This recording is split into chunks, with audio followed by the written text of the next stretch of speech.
অনেকে হয়তো জানেন না যে বিজ্ঞান অলরেডি এমন জিনিস আবিষ্কার করে ফেলেছে যেটা চোখে দেখা যায় না। অদ্ভুত লাগছে না শুনতে? একটা ম্যাচ বক্স যদি হয়, ঠিক আছে, একটা ম্যাচ বক্স নিলাম, তার মধ্যে একটা পিঁপড়েকে আমি ছেড়ে দিলাম। পিঁপড়েটা কি দেখছে? পিঁপড়েটা দেখছে তার চারদিকে দেওয়াল, তার বেরোনোর রাস্তা নেই। কিন্তু আমি যেহেতু তার বাইরের একটা ডাইমেনশনে রয়েছি, পাওয়ার নেওয়া, পাওয়ার নিজের আয়ত্তে করার দুটো উপায় আছে।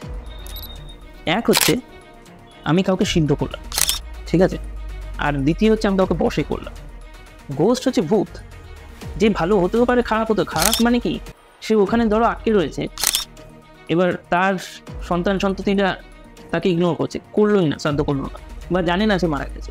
এবার সে একই জায়গায় আটকে থাকতে থাকতে তার রাগ হচ্ছে, মনে হচ্ছে না ঠিক যেটুকু আলোটা রয়েছে তার বাইরে থেকে একটা সলিড জমাট অন্ধকার যেন গাড়িটাকে ঘিরে ধরছে, যে টায়ারটা আছে ওটাকে আমাকে পাল্টে নিয়ে আসতে হবে, কোথাও থেকে গিয়ে একটা করে আনবো, তাতে মিনিমাম 1-2 ঘন্টা তো লেগেই যাবে। নিচে যাবে, পাহাড়ের নিচে গিয়ে আবার আসবে, কারোর একটা মোটরসাইকেল নিয়েও বেরিয়ে গেল।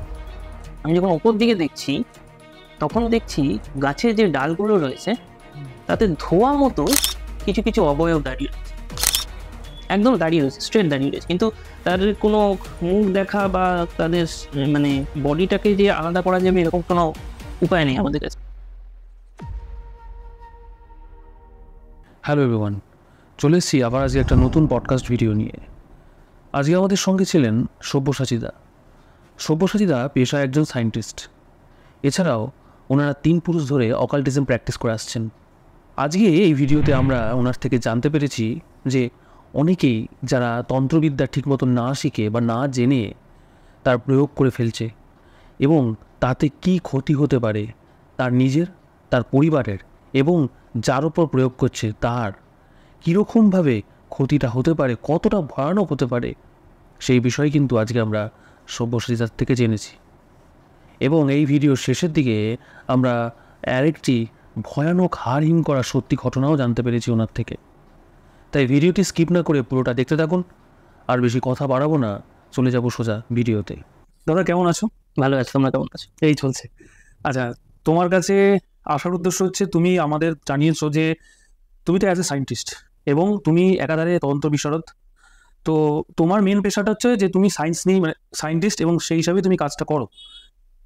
তোমার কিছু জিনিস তুমি এই তন্ত্রের দিক থেকে সচেতন করতে চাও, এবং তার কিছু প্রশ্ন যেমন আমার কাছে রয়েছে, আমি সেটা তোমার থেকে জানতে চাই যে তোমার দিক থেকে সেটার মানে তুমি কিরকমভাবে দেখো, আমি সেটা তোমার থেকে জানতে চাইছি। তো প্রথমে আমি জানতে চাই যে বিজ্ঞান আর স্পিরিচুয়ালিটি এই দুটোই কি সত্যি মানে অপোজিট পোলসে পার্ট? এটা দেখো, এই যে আমরা বলি বিজ্ঞান আর স্পিরিচুয়ালিটি এদের মধ্যে খাপ খায় না, এই কথাটা আসছে ওয়েস্টার্ন চিন্তাধারা থেকে।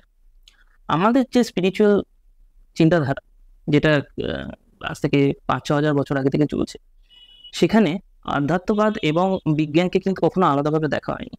ইনফ্যাক্ট আমাদের ঋষিরা কি ছিল? আমাদের ঋষিরা তো সায়েন্টিস্টই ছিলেন। আস্তে আস্তে কি হলো, এই 1000 বছর আগে থেকে আমাদের যে দাসত্ব চলে আসছে, প্রথমে ইসলামিক ইনভেডারদের হাতে, তারপরে ব্রিটিশদের হাতে, আমাদের যে সংস্কৃতিগুলো ছিল, আমাদের যে শিক্ষাগুলো ছিল, সেইগুলো আমরা ভুলে গেছি। এবং তাতে আমাদেরও বিশেষ দোষ নেই, আমাদের বিদ্যার যে কেন্দ্রগুলো ছিল সেগুলো জ্বালিয়ে দেওয়া হয়েছে। ফলে আমরা সেইগুলো পড়তে না পেরে বা সেই সম্বন্ধে কোনো জ্ঞান না থেকে আমরা আস্তে আস্তে ওদের ভাবধারাগুলোকেই নিতে আরম্ভ করলাম, এবং সেখান থেকেই মানে ডিফারেন্সটা তৈরি হচ্ছে যে বিজ্ঞান এবং আধ্যাত্মবাদ দুটো আলাদা। অ্যাকচুয়ালি মডার্ন সায়েন্স যদি দেখা যায়, মডার্ন সায়েন্স কিন্তু আধ্যাত্মবাদ আমাদের যেখানে পৌঁছেছিল সেই দিকেই এগোচ্ছে, এর মধ্যে কোনো ডিফারেন্স নেই। ধরো অনেকে বলে যে আমি ভূত নিয়ে বলি, অনেকে বলে যে যে জিনিস চোখে দেখা যায় না আমি সেটাতে বিশ্বাস করি না। ভূতকে কে চোখে দেখেছে? ভূত চোখে দেখা যায় না, আমি বিশ্বাস করি না। অনেকে হয়তো জানেন না যে বিজ্ঞান অলরেডি এমন জিনিস আবিষ্কার করে ফেলেছে যেটা চোখে দেখা যায় না। অদ্ভুত লাগছে না শুনতে? আচ্ছা, ধরো আমার এই হাতটা, ঠিক আছে, এই হাতটা আমি দেখতে পাই কখন? যখন কোনো একটা লাইট সোর্স থেকে আলোক রশ্মি এসে কোনো একটা স্পটে পড়ছে এবং সেটা আমার চোখে রিফ্লেক্ট হয়ে যাচ্ছে, ঠিক আছে। অনেকগুলো আলোক রশ্মি একটা জায়গায় পড়ে এই হাতটাকে ইলুমিনেট করছে এবং আমার চোখে পৌঁছচ্ছে বলে আমি এটাকে দেখতে পাচ্ছি। রশ্মিগুলো যদি আমার চোখে না পৌঁছায় তাহলে কি এই জিনিসটা এখানে থাকা বন্ধ হয়ে যাবে? ধরো আমার হাতের যে মেটেরিয়ালটা সেটা এমনভাবে তৈরি যে ইনকামিং লাইটটাকে সে বাইপাস করতে বাধ্য করে, ঠিক আছে? মানে ওর সার্ফেস অব্দি পৌঁছবে না এবং সার্ফেস থেকে রিফ্লেক্ট করার তো কোনো কথাই নেই। যখনই কাছে আসবে, লাইটও তো একটা ইলেকট্রোম্যাগনেটিক ওয়েভ, এর যা ধর্ম সে ওই লাইট ওয়েভটাকে রিপেল করে বাধ্য করবে একে বাইপাস করে চলে যাওয়া। এবং যখন এই বাইপাসড লাইটটা আমার চোখে পৌঁছবে তখন আমি কি দেখব? এখানে কিছু নেই, কিন্তু অ্যাকচুয়ালি কি তার মানে এখানে কিছু নেই? না। এবার লোকের মনে হতে পারে আমি গাঁজাখুরি গল্প বলছি। ক্লোকিং ডিভাইস কথাটার নাম শুনেছ? লুকিং ডিভাইস, ক্লোকিং ডিভাইস, ক্লোকিং ডিভাইস, আচ্ছা। স্টেলথ জেট তো আমরা সকলেই শুনেছি, আমেরিকার কাছে আছে, চায়নার কাছে আছে, আমাদের তেজসের এখন স্টেলথ প্রপার্টিস চলে এসছে। এই স্টেলথ জেট যে জিনিসটা, এটা এই ক্লোকিং ডিভাইসের প্রিন্সিপালের উপর তৈরি। মেটামেটেরিয়াল বলে এক ধরনের মেটেরিয়াল, মেটামেটেরিয়াল, যা মানুষের তৈরি মেটেরিয়াল, মানে ইট কাঠ পাথর না, ঠিক আছে? সেই মেটেরিয়ালটার গুণ বা কি সেটা কিভাবে অ্যাক্ট করবে সেটা আমরা ঠিক করে দেবো। আর্টিফিশিয়াল মেটেরিয়াল এক ধরনের। এই মেটেরিয়ালের যদি একটা আস্তরণ একটা গোটা প্লেনের ওপর দিয়ে দেওয়া যায়, তাহলে আমি ওই মেটেরিয়ালের গুণগুলোকে এমনভাবে টিউন করতে পারি যে লাইট ওর গায়ে পড়বেই না, জাস্ট বাইপাস করে বেরিয়ে চলে যাবে, আমার চোখে অদৃশ্য হয়ে গেল। তার মানে কি জেটটা নেই? এবং এই জিনিসটা আজকে প্রত্যেকটা বড় বড় দেশ ইউজ করছে, আমেরিকা থেকে শুরু করে, চায়না থেকে শুরু করে, রাশিয়ার কাছে তো রয়েছে, ইন্ডিয়ারও এখন চলে এসেছে। হ্যাঁ, হয়তো আমরা ভিজুয়াল রেঞ্জে মেটামেটেরিয়াল বানাই না, বা খুব কম বানানো হয়। মানে ভিজুয়াল রেঞ্জ বলতে আমার চোখের সামনে থেকে জিনিসটা উধাও হয়ে যাবে, এই জিনিসটা কেউ বানায় না এখন, কারণ প্রয়োজন পড়ে। তার কারণ দূর থেকে একটা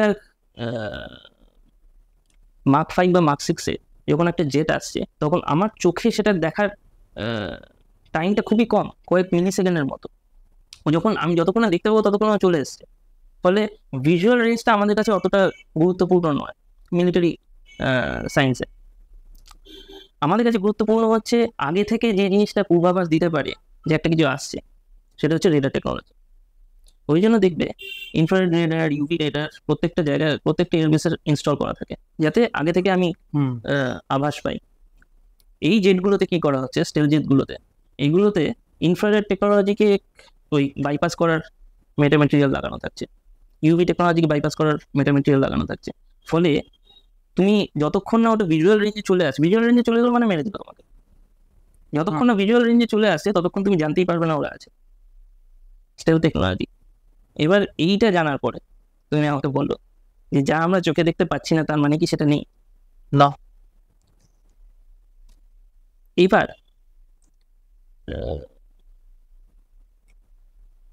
যদি আমি দেখি যে একটা ভূত রয়েছে, ঠিক আছে, বা পিশাচ রয়েছে, ঠিক আছে, তাকে আমি চোখে দেখতে পাচ্ছি না, তার মানে এই নয় যে সে নেই। সায়েন্স কিন্তু কখনো বলেনি, অনেকেই বলে সায়েন্স তো মানে না ভূত আছে। প্রথমত মডার্ন সায়েন্স কখনো অ্যাবসলিউটসে কথাই বলে না। এটা একটা, যারা বলে যে সায়েন্স কখনো বলছে যে এই জিনিসটা নেই, এই জিনিসটা হতে পারে না, তারা বিজ্ঞান সম্বন্ধে তাদের কোনো আইডিয়াই নেই। মডার্ন সায়েন্স বলে যে কোনো একটা জিনিস হয়তো রয়েছে, তাকে আমরা এখনো ডিটেক্ট করতে পারিনি, সে যদি থাকে তাহলে আমরা যদি কোনোদিন ডিটেক্ট করতে পারি তাহলে আমরা বলবো সে আছে। এই মুহূর্তে আমার কাছে সেই টেকনোলজি নেই, আমি তাকে ডিটেক্ট করবো। এটা তো আমরাও জানি যে আমাদের যে পঞ্চ ইন্দ্রিয় রয়েছে তারা এখনো আমরা যে টেকনোলজি বানাতে পেরেছি তার থেকে অনেক বেশি সফিস্টিকেটেড। এখনো কোনো ক্যামেরা তৈরি হতে পারেনি যা মানুষের চোখের বরাবরই করতে পারে। এবার ওইটাই ব্যাপার, টেকনোলজির অভাব। যেদিনকে টেকনোলজি চলে আসবে সেদিনকে এই জিনিসগুলো দৃশ্যমান হয়ে যাবে। আচ্ছা, এখানে একটা প্রশ্ন আছে আমার। সায়েন্স সায়েন্স তো কখনোই বলছে না যে ভূত বা প্রেত এগুলো কিছু আছে, মানে এগুলোর ব্যাপারে এখনো ব্যাখ্যা সে দিচ্ছে না। মানে তারা যদি ডিটেক্ট করতে পারে তাহলে তারা বলে দিতে পারবে, কিন্তু তারা এটা অস্বীকারও করছে না যে নেই, কোনো পেপারই নেই এরকম আজ পর্যন্ত বেরিয়েছে যে সায়েন্স কোথাও তুলে বলছে যে ভূত নেই বা কিছু। থাকলেও সায়েন্সের কিছু যায় আসে না, কারণ সায়েন্সের নিজের এত জিনিসপত্র রয়েছে সায়েন্স ডিটেক্ট করতে পারছে না, সে এখন ভূত নিয়ে পড়েনি এখন। তাহলে যারা ধরো ডিটেক্টর মানে কি বলবো প্যারানর্মাল ইনভেস্টিগেটর, তাদের কাছে তো বিভিন্ন মেশিন থাকে, তা এই মেশিনগুলো তো অ্যাকচুয়ালি সায়েন্স হিসাবেই তো চলে।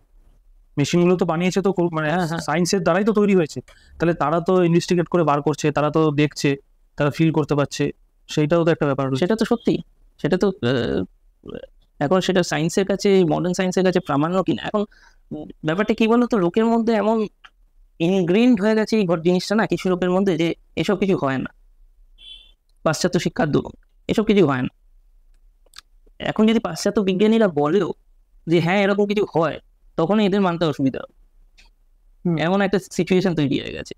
কারণ এই যে ইএমএফ মিটার যেগুলো কথা বলছি, ইএমএফ মিটার বা গোস বক্স যেগুলো ইউজ হয়, সেগুলো কিন্তু তৈরি করা হয়েছে এই মানে ইলেকট্রোম্যাগনেটিক স্পেকট্রাম স্ক্যান করার জন্য, ঠিক আছে, এবং subtle changes of temperature, subtle changes of মানে এয়ার প্রেশার, এগুলো মাপে, ঠিক আছে। সব লোকের মানে কমন এটার এগেনস্টে একটা যুক্তি হচ্ছে ইলেকট্রিক্যাল ওয়ারিং যে দেওয়ালের মধ্যে থাকে, সেইগুলোর জন্য ওই তারতম্যটা হয়, যে ইএমএফ মিটারের তারতম্যটা। কিন্তু হতে পারে, সেটাও না হওয়ার কোনো কারণ নেই। কিন্তু এরকম এমন অনেক ইনভেস্টিগেশনও হয়েছে, আমি নিজে চোখে দেখেছি, যেখানে কোনো রকম কোনো মানে কপার ওয়্যার নেই দেওয়ালের ভেতর, সেখানে ইএমএফ ওই হচ্ছে। সেসব প্রবলেম হচ্ছে কি না, লোকে যখন এই জায়গাগুলোতে পড়ে, নিজেরা পড়ে, তখন তাদের কাছে আর মানে ভাষা থাকে না যে জিনিসটাকে আমি চোখের সামনে দেখার পরেও আমি এটাকে অস্বীকার করবো। তখন তারা হয়তো বলতে পারে আমি হ্যালুসিনেট করছি, ওই যে ইনগ্রেইনড হয়ে গেছে মাথার ভেতরে। কিন্তু যতক্ষণ না একটা লোক নিজের চোখে জিনিসগুলো দেখছে যে এরকম হতে পারে, ততক্ষণ একটা লোককে বিশ্বাস করানো খুব কঠিন আজকালকার দিন। কিন্তু আমি আজকালকার দিনে কথাটা কেন বারবার বলছি, তুমি যদি আমাদের শাস্ত্র পড়ে দেখো, শাস্ত্রে কিন্তু কোথাও ওরা এমনভাবে লিখছে, আমাদের বেদ পুরাণ উপনিষদ মহাভারত যদি কেউ পড়ে ভালোভাবে, কোথাও কিন্তু ওরা এমন প্রমাণ করার চেষ্টা করছে না যে পিশাচ বা বেতাল এরা নেই। ঘটোৎকচের কথা ওরা লিখছে এমনভাবে যেন এটা খুবই নর্মাল ব্যাপার, মায়াবী হতেই পারে, রাক্ষস হতেই পারে। তার মানে ওই সময় ওদের প্রমাণ করার কোনো প্রয়োজন ছিল না, ওরা জানতো যে জিনিসগুলো রয়েছে। এত বছর কেটে যাওয়ার ফলে কি হয়েছে, এক তো আমাদের এই যে শাস্ত্রের সাথে আমাদের রুটসটা কেটে গেছে, ফলে যে জিনিসগুলো আমরা জানতাম, আমরা প্রতিদিন হয়তো মানে প্রত্যেকের বাড়িতে রামায়ণ মহাভারত তো পড়েই থাকে, আমরা হয়তো বই খুললেই সেটা দেখতে পাচ্ছি যে জিনিসগুলো ছিল, জিনিসগুলো এখনো লেখা রয়েছে, কিন্তু আমরা সেগুলোকে ভুলে গিয়ে আমরা ভাবছি এগুলো মাইথোলজি। কারণ ব্রিটিশরা বলে গেছে এগুলো মাইথোলজি, এগুলো যে ইতিহাস, কটা লোক সেটা মানে? রামায়ণ মহাভারত তো অনেকেই মানে না, বিশ্বাসও করে না যেরকম কিছু হয়েছিল। এই যে ইতিহাস, এটা কটা লোক মানে? বেতাল বা আরো যেসব জিনিসের তুমি কথা বললে, তাহলে এরা সব সময় আমাদের সামনে আসে না কেন? মানে এটাও কি হতে পারে যে হয়তো যারা দেখেছে তারা বলার অবস্থায় নেই, আর যারা দেখেনি তারা তো মানেই না? আমি একদম বেসিক থেকে শুরু করি, ঠিক আছে। লোকের মনে প্রথমেই একটা মানে খুব কমন জিনিস হচ্ছে না, কালা জাদু, ঠিক আছে। এবং কালা জাদুর সূত্রে এই এন্টিটিদের কথাগুলো আসে, তো ওই জন্য আমি কালা জাদু থেকে শুরু করছি। কালা জাদু থেকে শুরু না করে আমি বেসিক ম্যাজিক থেকে শুরু করি, জাদু। এবার তুমি দেখবে ইংরেজিতে ম্যাজিকের বানান দুটো হয়, MAGIC আর MAGIK, ঠিক আছে। MAGIC হচ্ছে হাত সাফাই, যেটা পিসি সরকার করে থাকে, ওটা একটা আর্ট। আর MAGIK যেটা, সেটা ইন্দ্রজাল, সেটা অ্যাকচুয়ালি সিদ্ধি, পাওয়ার, ঠিক আছে। এখন আমরা কথা বলবো MAGIK নিয়ে, ঠিক আছে। এই যে ম্যাজিক বা জাদু, এটাও কিন্তু বিজ্ঞানের বাইরে তা নয়, ঠিক আছে। ধরো এই ফোনটা রয়েছে, এই ফোনটা আমি যদি এখন ছেড়ে দিই, এটা আমরা সবাই, তুমিও জানো, এটা পড়ে যাবে, টাক করে একটা আওয়াজ হবে, এটা পড়বে। কিন্তু আমি ছেড়ে দেওয়ার পরে যদি এটা না পড়ে, ভেসে রইল, তখন তুমি বলবে এটাতে জাদু হয়ে গেল, কি অদ্ভুত ব্যাপার। আসলে জাদু নয়, হয়তো এরকম কিছু রয়েছে যেটা এই জিনিসটাকে শুনে ধরে রয়েছে, সেটা একটা এন্টিটিও হতে পারে, বা আমার নিজের সাইকোকাইনেসিস হতে পারে, ঠিক আছে। এবার সেই এন্টিটিকে আমি দেখতে পাচ্ছি না কেন সেই জিনিসটাতে আমি এতক্ষণ বললাম, ঠিক আছে। দেখতে না পাওয়ার একটা বড় কারণ হচ্ছে আমাদের এই যে প্লেন অফ এক্সিস্টেন্স, আমরা যে রয়েছি, আমরা 3D জগতে রয়েছি, আমাদের একটা 3D জগৎ, এবং আমরা আমাদের চারদিকে যা দেখছি সেটা একটা 3D জগৎ, ঠিক আছে? এর বাইরে যদি কোনো ডাইমেনশন থাকে, ফোর্থ বা ফিফথ ডাইমেনশন ইউজুয়ালি টাইম ধরা হয়, ফিফথ বা সিক্স ডাইমেনশনে যদি কোনো বিং এক্সিস্ট করে, সে হয়তো এখানেই রয়েছে কিন্তু তাকে দেখার আমার ক্ষমতা নেই। ফর এক্সাম্পল, একটা ম্যাচ বক্স যদি হয়, ঠিক আছে, একটা ম্যাচ বক্স নিলাম, তার মধ্যে একটা পিঁপড়েকে আমি ছেড়ে দিলাম। পিঁপড়েটা কি দেখছে? পিঁপড়েটা দেখছে তার চারদিকে দেওয়াল, তার বেরোনোর রাস্তা নেই। কিন্তু আমি যেহেতু তার বাইরের একটা ডাইমেনশনে রয়েছি, আমার কাছে কিন্তু পিঁপড়েটাকে ধরে পড়ে বাইরে বার করে দেওয়া খুব একটা কঠিন ব্যাপার না। পিঁপড়েটার কাছে সেটা জাদু হয়ে গেল, আমি জাস্ট একটা অন্য ডাইমেনশন থেকে দেখতে পাচ্ছি বলে। ঠিক সেরকমভাবেই এরকম প্রচুর ডাইমেনশনস রয়েছে যেগুলো ঠিক আমাদের ডাইমেনশনের লাগোয়া, এবং সেখানে অনেক ধরনের প্রাণী বিরাজ করে। আমাদের এই মানে আগেন সায়েন্স কোথাও বলে না যে আমরা একা, ঠিক আছে? তো লোকের মন থেকে এই ধারণাটা যাওয়া দরকার যে আমরা একা নই। বহু ধরনের এন্টিটি রয়েছে, বহু ধরনের বিং রয়েছে যারা 3D জগতে এক্সিস্ট করে না। হয়তো তাদের পারসেপশনটা একটা অন্য ডাইমেনশনে রয়েছে, তারা আমাদের থেকে একটু বেশি দেখতে পায়, শুনতে পায়। ফলে এটা আমি যখন ছেড়ে দিলাম, হয়তো অন্য জগতে যে রয়েছে সেটাকে ধরে নিতে পারছে, তাকে আমি দেখতেও পাচ্ছি না, কিন্তু আমার কাছে জিনিসটা জাদু হয়ে গেল। এবার এটা প্রয়োগে আসি, যখন আমি এরকম কোনো একজন এন্টিটিকে আমার কাজ করাতে বাধ্য করব, সেটাই হচ্ছে প্রয়োগ। এবার আমি সেটাকে ভালো কাজে ইউজ করলে সেটা হোয়াইট ম্যাজিক বা সাদা জাদু, আর খারাপ কাজে ইউজ করলে ব্ল্যাক ম্যাজিক। তন্ত্র দেখো, তন্ত্র আমাদেরকে কিন্তু শুধু জ্ঞানটা দিয়ে গেছে, এবং তন্ত্র অবভিয়াসলি যারা লিখে গেছে তারা জানতো যে এগুলো খারাপ কাজে ইউজ হয়। ফলে অনেক জায়গায় জিনিসগুলো কোডেড রয়েছে, যেগুলো একমাত্র ওই জন্যই বলে গুরুর দরকার, যেগুলো একমাত্র গুরু ছাড়া ওই জায়গায় ওই ওয়ার্ডটার কি মানে সেটা ডিকোড করতে পারবে না। ওটা গুরু পরম্পরায় এসেছে, তার গুরু তাকে বলে গেছিলাম এটা কি মানে, এবং ওই ওয়ার্ডটার মানেটা না জানলে তুমি প্রয়োগটা করতেই পারবে না। এবার ধরো আমি আমার নিজের সাধনার মাধ্যমে এরকম একটা বিংকে আমার বসে আনলাম, বা তাকে আমি মানে কি বলবো, সিদ্ধ করলাম, ঠিক আছে? সে নিজের ইচ্ছেতেও করতে পারে কাজ, অনিচ্ছাও করতে পারে। এইখানে এন্টিটির কথাগুলো চলে আসছে। এই মুহূর্তে ইন্টারনেটে তুমি যদি দেখো, 7 ধরনের আমাদের সনাতনী এন্টিটিদের মধ্যে 7 ধরনের এন্টিটি এখন সেলিব্রিটি স্ট্যাটাস চলছে। মানে তাদের তুমি যদি ইন্টারনেটে ইউটিউব খুলে সাধনা লেখো, তাদের নাম আগে আসে। আচ্ছা, এন্টিটিসের মধ্যে সেলিব্রিটি স্ট্যাটাস। এবার তাদের মধ্যে সকলে কি নিম্ন এন্টিটি না, কিন্তু আগে বলি কারা কারা এরা, ঠিক আছে? একদম নিম্ন স্তরীয় এন্টিটির মধ্যে 3 জনের নাম খুব প্রমিনেন্টলি আসে। একটা হচ্ছে ভূত, একটা হচ্ছে প্রেত, আর একটা পিশাচ। আচ্ছা, যার মধ্যে সুপারস্টার হয়ে গেছে এখন কর্ণপিশাচী। ঠিক আছে? যে কোনো মানে এই পডকাস্ট দেখো, কর্ণপিশাচিনী নিয়ে 4-5টা ভিডিও থাকবে। লোকেদের হঠাৎ একটা ওই উঠেছে যে কর্ণপিশাচিনী, এবং এগুলো নিজে থেকে ওঠে না, এগুলো মানে অন্য জগতে কলকাঠি নাড়ার ফলেই এই জিনিসগুলো হয়। হঠাৎ একটা জিনিসের এত উঠবে কেন? কিছু না কিছু কলকাঠি আছে যেগুলো অন্য জগতে তো নাড়ানো হয়। আমি সেই ডিটেলসে যাচ্ছি না। তো নিম্ন বর্গীয়দের মধ্যে 3 জন এখন খুব মার্কেটে রয়েছে। আর এদের উপরে রয়েছে 4 জন, অপ্সরা, যক্ষিণী, ডাকিনী এবং যোগিনী। এই 4 জন। আমাদের সনাতনের বাইরেও 2 জন রয়েছে, তারা আমাদের সাথে যুক্ত না, জিন এবং পরি, ঠিক আছে? তো আমরা আপাতত আমাদের এই 7 জনকে নিয়ে ডিসকাস করি। ব্যাপারটা কি হয় বলো তো? ওই যে বললাম, পাওয়ার নেওয়ার, পাওয়ার নিজের আয়ত্তে করার 2টো উপায় আছে। এক হচ্ছে আমি কাউকে সিদ্ধ করলাম, ঠিক আছে? আর দ্বিতীয় হচ্ছে আমি কাউকে বশে করলাম।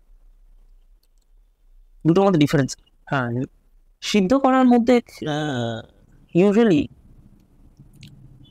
একটা বড় টাইম লাগে, ঠিক আছে, সিদ্ধ করতে। আচ্ছা, এবং ইউজুয়ালি সেটা পজিটিভ এন্টিটিস, যে কোনো 10 মহাবিদ্যার সাধনা বা ভৈরব সাধনা, ঠিক আছে, যেটা অ্যাকচুয়ালি হওয়া উচিত একটা প্রপার মানে পদ্ধতিতে হয়, এবং আগে সব পরিবার দেবতাদের তাদেরকে সন্তুষ্ট করতে হয়, তাদেরকে সিদ্ধ করতে হয়, তাদের গণেদের সিদ্ধ করতে হয়, তারপরে গিয়ে তুমি একজন দশমহাবিদ্যার সাধনায় ঢুকবে। একটা লেন্দি প্রসেস রয়েছে। আজকালকার দিনে লোকের কাছে টাইম নেই, মানে এই না যে এই জিনিসটা তো আজ থেকে 100 বছর আগেও লোকে করে যাচ্ছিল, এবং এমন এমন না যে তাদের লাইফ স্প্যান কিছু আমাদের থেকে বেশি ছিল, হয়তো বড় বড় যোগীদের লাইফ স্প্যান বেশি ছিল, কিন্তু এই জিনিসগুলো আজ থেকে 100 বছর আগেও করে গেছেন। তুলসী গোস্বামী করে গেছেন, শ্রী অরবিন্দ করে গেছেন, রামকৃষ্ণ পরমহংসদেব করে গেছেন। আমাদের এত টাইমের অভাব কোথায় হচ্ছে জানো তো? আমাদের কাছে এক তো আমাদের পেটের জন্য যা দৌড়োদৌড়ি, দ্বিতীয়ত ইন্টারনেটের দৌলতে আমাদের নিজস্ব যেটুকু টাইম ছিল, যে সময়টা আমরা বসে একটুখানি মানে শান্ত হয়ে বসে কিছু ভাবতাম, সেই সময়টাও এই ফোনটা নিয়ে নিয়েছে। এবং কোনো সাধনার বেসিক হচ্ছে নিজের সাথে বসে আগে নিজের মনটাকে শান্ত করা, নিজের সাথে কথা বলে একটা স্থিতিশীলতায় আসা। সেই সময়টা আমাদের কারোর কাছে নেই, ঠিক আছে? এবং সময় না থাকার কারণে আগে এইগুলো কেটে গেল, মানে বড় পাওয়ারের দিকে আমাদের যে ঝোঁকটা, সেই ঝোঁকটা আগে কেটে গেল। ফলে আমরা কালী সাধনার দিকে যাচ্ছি না, ভৈরব সাধনার দিকে যাচ্ছি না, কোনো দশমহাবিদ্যার সাধনার দিকে যাচ্ছি না। আমাদের কি চাই? জলদি পাওয়ার চাই। এবার ঠিক অপোজিট পোলারিটিতে এটা দেওয়ার জন্য বসে রয়েছে। এবং কোনো কিছু তাড়াতাড়ি পেলে সেটার একটা নেগেটিভ ইম্প্যাক্টও থাকে, ঠিক আছে? এই কারণে এখন এদের খুব বারবার হতো, যে কারণে আমি বললাম এই 7জন এন্টিটি এখন সেলিব্রিটি হয়ে গেছে। এদের এই জন্য এত বারবার হতো, কারণ এদের সাধনাগুলো খুব তাড়াতাড়ি হয়, ঠিক আছে?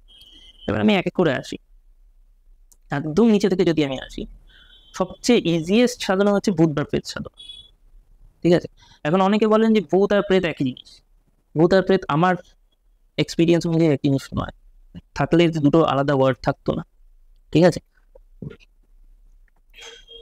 ভূত মানুষের একটা আত্মা, যেটা মারা যাওয়ার পরে এখনো আইদার সদ্গতি বা প্রেতগতি প্রাপ্ত হয়নি।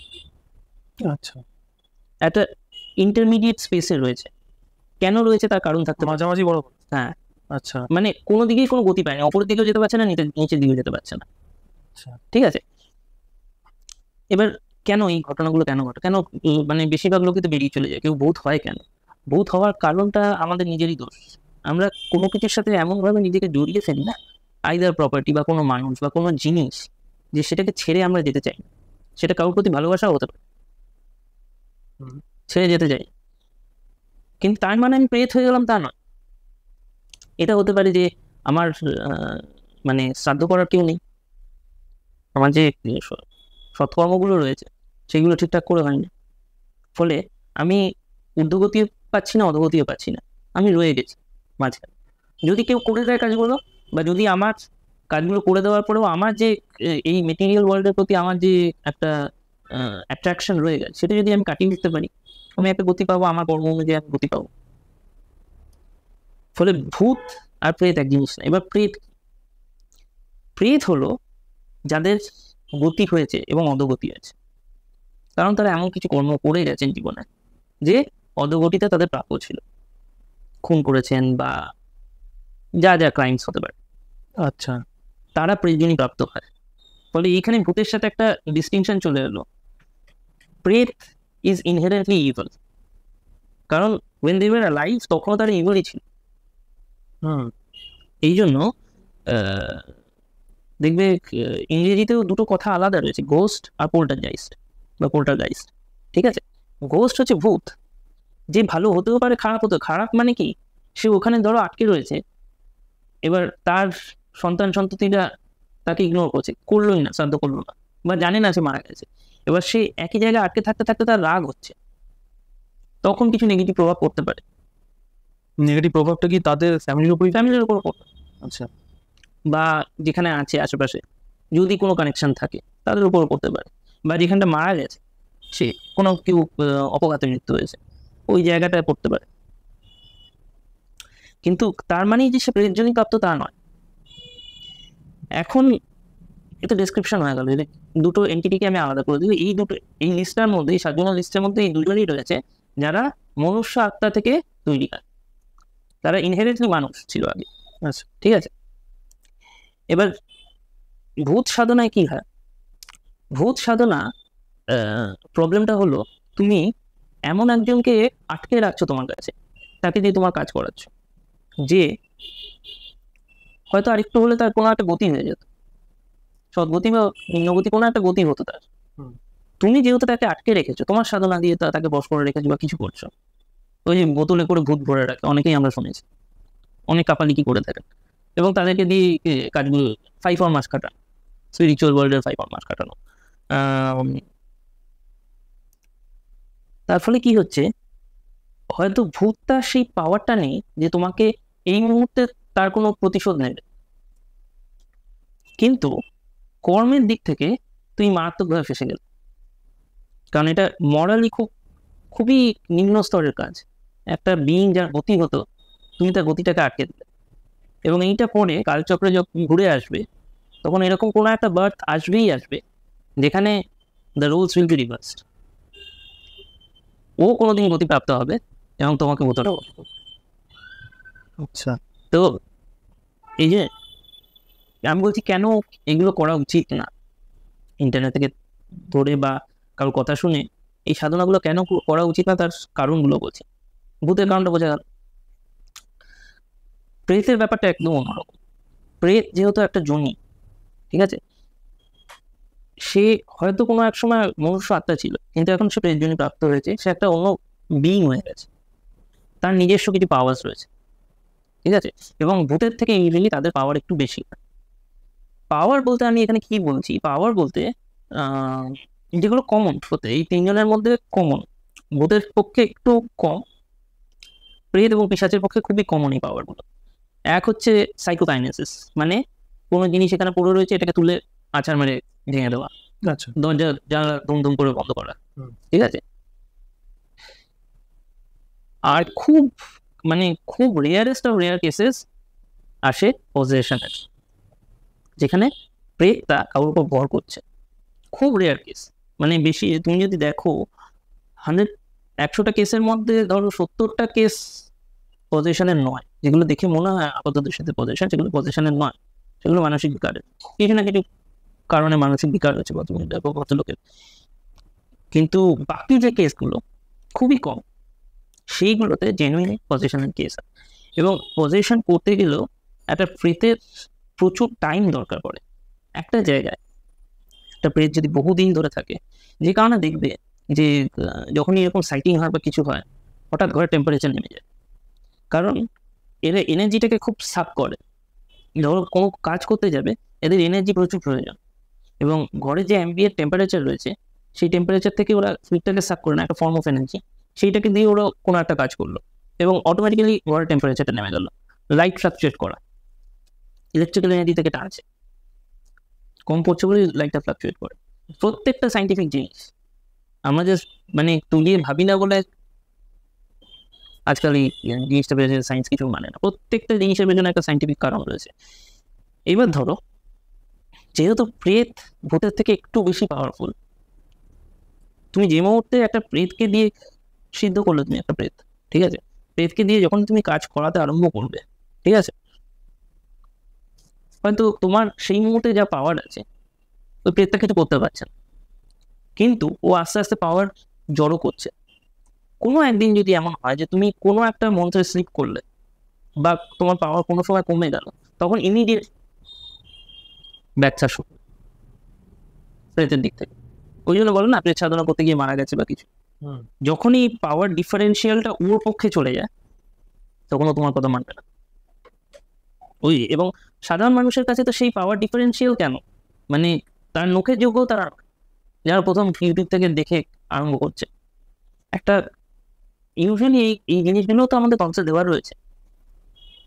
এগুলো অ্যাকচুয়ালি কাদের পড়ার কথা বলো, কাদের জন্য দেওয়া রয়েছে বলতো, এগুলো ইউজুয়ালি তাদের জন্যই দেওয়া রয়েছে যারা অলরেডি একটা স্টেজে পৌঁছে গেছে এবং নিজেদের এবং পারিপার্শ্বিক লোকেদের প্রোটেকশন তারা নিতে পারে। তারপরে ছোটোখাটো কাজের জন্য তারা এদেরকে ব্যবহার করে, যদি ব্যবহার করাটা, এবং সেটার জন্য তারা কম্পেনসেটও করে দেয়। তারা বলেন, ধরো তুই আমার এই কাজটা করে দিলি, আমি তোর শ্রাদ্ধ করবো, তোকে মুক্তি দিয়ে দেবো। অনেকে তো কাজও করার না, মুক্তি দিয়ে দেয়। এরকম লোক আমি দেখেছি, কোনো কাজ করার না, কেউ প্রেতেরা তাদের কাছে যদি এসে বলে যে আমার এই অবস্থা, আমার গতি হচ্ছে না, তারা তাদের মুক্তি দিয়ে দেয়। এরকম লোক রয়েছে। কিন্তু যখনই একটা সাধারণ মানুষ করতে যাচ্ছে, পাওয়ার ডিফারেন্সিয়ালটা তার এগেনস্টে, ইমিডিয়েট ব্যাকল্যাশ হবে। ঠিক একই জিনিস আপনি কেবল পিশাচের ক্ষেত্রে, যদিও মানে সেখানে ব্যাপারটা এক্সপোনেনশিয়ালি অন্যরকম। এই দুটো যে ক্যাটেগরি বললাম এতক্ষণ, ভূত এবং প্রেত, ভালো করে যদি বোঝো তাহলে এরা দুজনের অরিজিন কিন্তু এক এক। এরা মানুষ থেকে এসছে, মানুষ থেকে। মনুষ্যত্ব। পিশাচ কিন্তু মানুষ থেকে আসে না। তাহলে এরা একটা আলাদা বিং, এক্সট্রা ডিমেনশনাল একটা বিং, তারা ওই ডাইমেনশনেই থাকে। এবং লিমিনাল স্পেস যেগুলোকে আমরা বলি শ্মশান, বা এমন জায়গা যেখানে মানুষের যাতায়াতটা কম, সেই জায়গাগুলোতে এদের প্রাধান্য। মানে সেটা যে কোনো জায়গা হতে পারে? সে যে কোনো জায়গা হবে না, কিছু কিছু মানে ইন্ডিকেশন থাকে জায়গাগুলো। যেরকম জায়গাটা খুবই নোংরা হওয়া প্রয়োজন, ঠিক আছে? এখন অনেকে জিজ্ঞেস করে নোংরার সাথে পিশাচের কি আছে। এই মানে এটা কমন একটা ওই চলে আসে যে নোংরা গন্ধ, নোংরা মানে পচা আবর্জনা, এগুলোর সাথে পিশাচ জনির কি সম্পর্ক। হ্যাঁ। সেটা জানতে গেলে আমাদের এইটা বুঝতে হবে যে এরা খাদ্য বা এনার্জি কিভাবে গ্রহণ করে। এদের কাছে খাদ্য কিন্তু এনার্জি, ঠিক আছে? শুধু এদের কাছে না, যে কোনো এক্সট্রা ডিমেনশনাল বিং, তারা দেবতা হতে পারে বা নিম্ন জনিত কোনো বিং, তাদের কাছে খাদ্য কিন্তু এনার্জি রূপে, ঠিক আছে? এবার ধরো তুমি যখন পুজো করো তখন তুমি ধূপ দাও, ধুনো দাও, সেটাতে একটা ভালো গন্ধ ওঠে। ভালো ভালো খাবার আমরা দিই যখন সাত্বিকভাবে আমরা পুজো করি, সেই খাবারে একটা ভালো গন্ধ আছে। ভগবান তো এসে বাতাসাটা খেয়ে নিচ্ছে না বা নকুল দানাটা খাচ্ছে না, ভগবানের কাছে এই গন্ধটাই না। ওই গন্ধ, ধূপের গন্ধ, যে কারণে ওই যে বলে না বাড়িতে অনেকদিন ধূপ ধুনো দেখানো হচ্ছে না বলে বাড়িতে একটা কালো ছায়া পড়েছে। হ্যাঁ। বাড়িতে ধূপ ধুনো দেখানো কেন ইম্পর্টেন্ট? এই জন্যই ইম্পর্টেন্ট যে যে মুহূর্তে আমরা আকাশতত্ত্ব, এগুলো আকাশতত্ত্বের ব্যাপার, যে স্মোকটা জেনারেট হচ্ছে ধূপ থেকে, সেগুলো আকাশতত্ত্বের মধ্যে পড়ে, পঞ্চভূতের মধ্যে আকাশতত্ত্ব। এবার ধরো এই আকাশতত্ত্বে আমার ওখানে যে দেবতারা রয়েছে তারা নারিশমেন্ট পাচ্ছে না, ফলে তারা ওখানে থাকবেন না, তারা চলে যাবে। কারা নারিশমেন্ট পাচ্ছে ওখানে? যদি আমি পচা মাংস, গলা বা মরা ফেলে রাখি, বা হিউম্যান বর্জ্য যেগুলো মলমূত্র আমি ওখানে ফেলে রাখি, সেই জায়গাগুলোতে যে গন্ধটা আসবে সেটা হচ্ছে এদের খাদ্য। গন্ধটাই? ওই গন্ধটা, আচ্ছা। সেটা হচ্ছে এদের খাদ্য। তার মানে আমরা কি বলতে পারি যে পিশাচের থাকার স্থান বাথরুম হতে পারে? হতেই পারে। ওই জন্য দেখি বহু গল্পে এরকম যে যেখানে প্রবলেম হচ্ছে ঘরে, সেখানে বাথরুমে একটা মেজর প্রবলেম। আচ্ছা। দেখো শাস্ত্রে লেখা আছে এইসব নিম্ন যে পিংগুলো রয়েছে তারা মানুষের মাংস, হাড়, চর্বি এগুলো খায়, পিশাচরা, ঠিক আছে? কিন্তু আমরা এই শ্মশানে গিয়ে হেঁটে গিয়ে দেখলে কিন্তু কোনো পিশাচকে দেখবো না যে একটা আধ খাওয়া পোড়া বডি বসে খাচ্ছে। খুব রেয়ার কেসে ওরকম ইউজুয়ালি আমরা দেখা যায় না, খুব রেয়ার কেসে হয়, কিন্তু সেটা মানে সেই লেভেলেরই পিশাচ। ইউজুয়ালি কি হয়, কোনো একটা আধ খাওয়া বডি, আগেকার দিনে হতো, এখন তো সব বেশিরভাগ জায়গায় এই ইলেকট্রিক চুল্লি হয়ে গিয়ে সেই ঝামেলাটা কিছুটা কমেছে।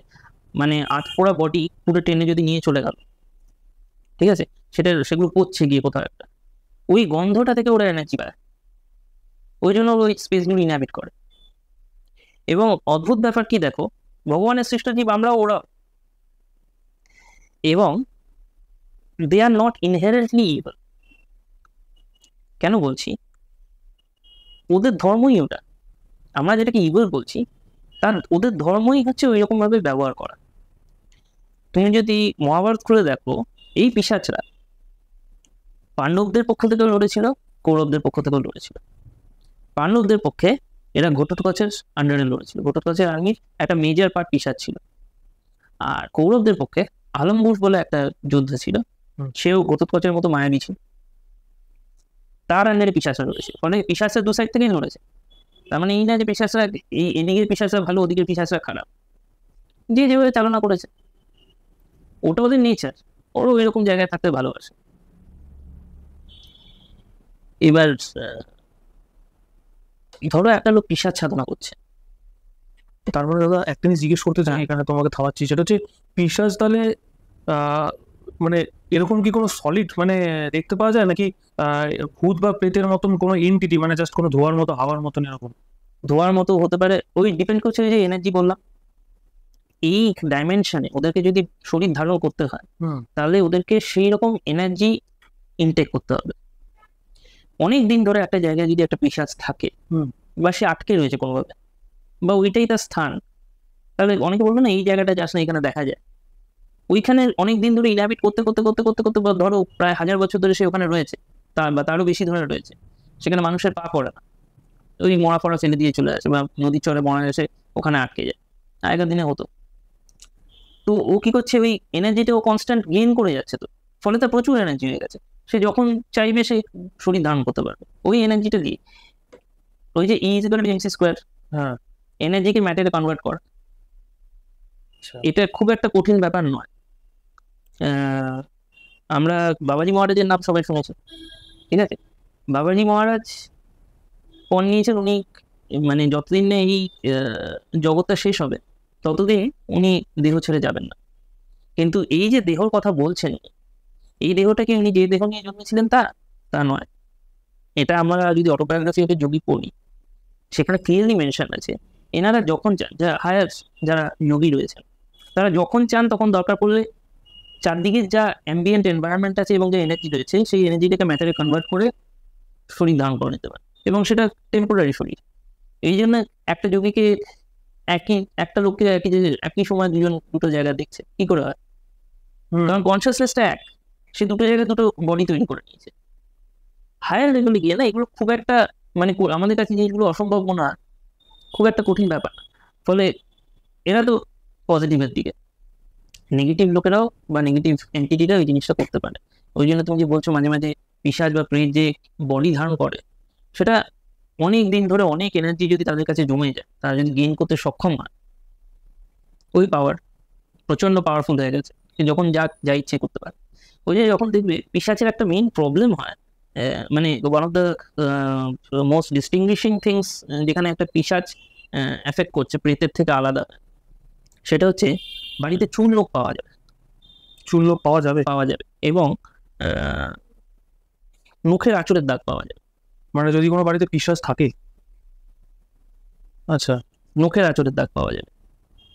এই নখের আঁচড় প্রেতের পক্ষে করাটা একটু কঠিন, প্রেতও যে করতে পারে তা না, কিন্তু এই সেই পুরোনো অনেক দিনের একই জায়গায় আটকে রয়েছে প্রেত, তখন তারা সেই লেভেলের পাওয়া চলে। কিন্তু পিশাচের ইউজুয়ালি যেহেতু তারা ওই জনিতেই তাদের জন্ম, তারা আদি অনন্তকাল ধরে মানে ওই পাওয়ার নিয়ে বসে রয়েছে, তাদের পক্ষে জিনিসগুলো করা খুব কঠিন।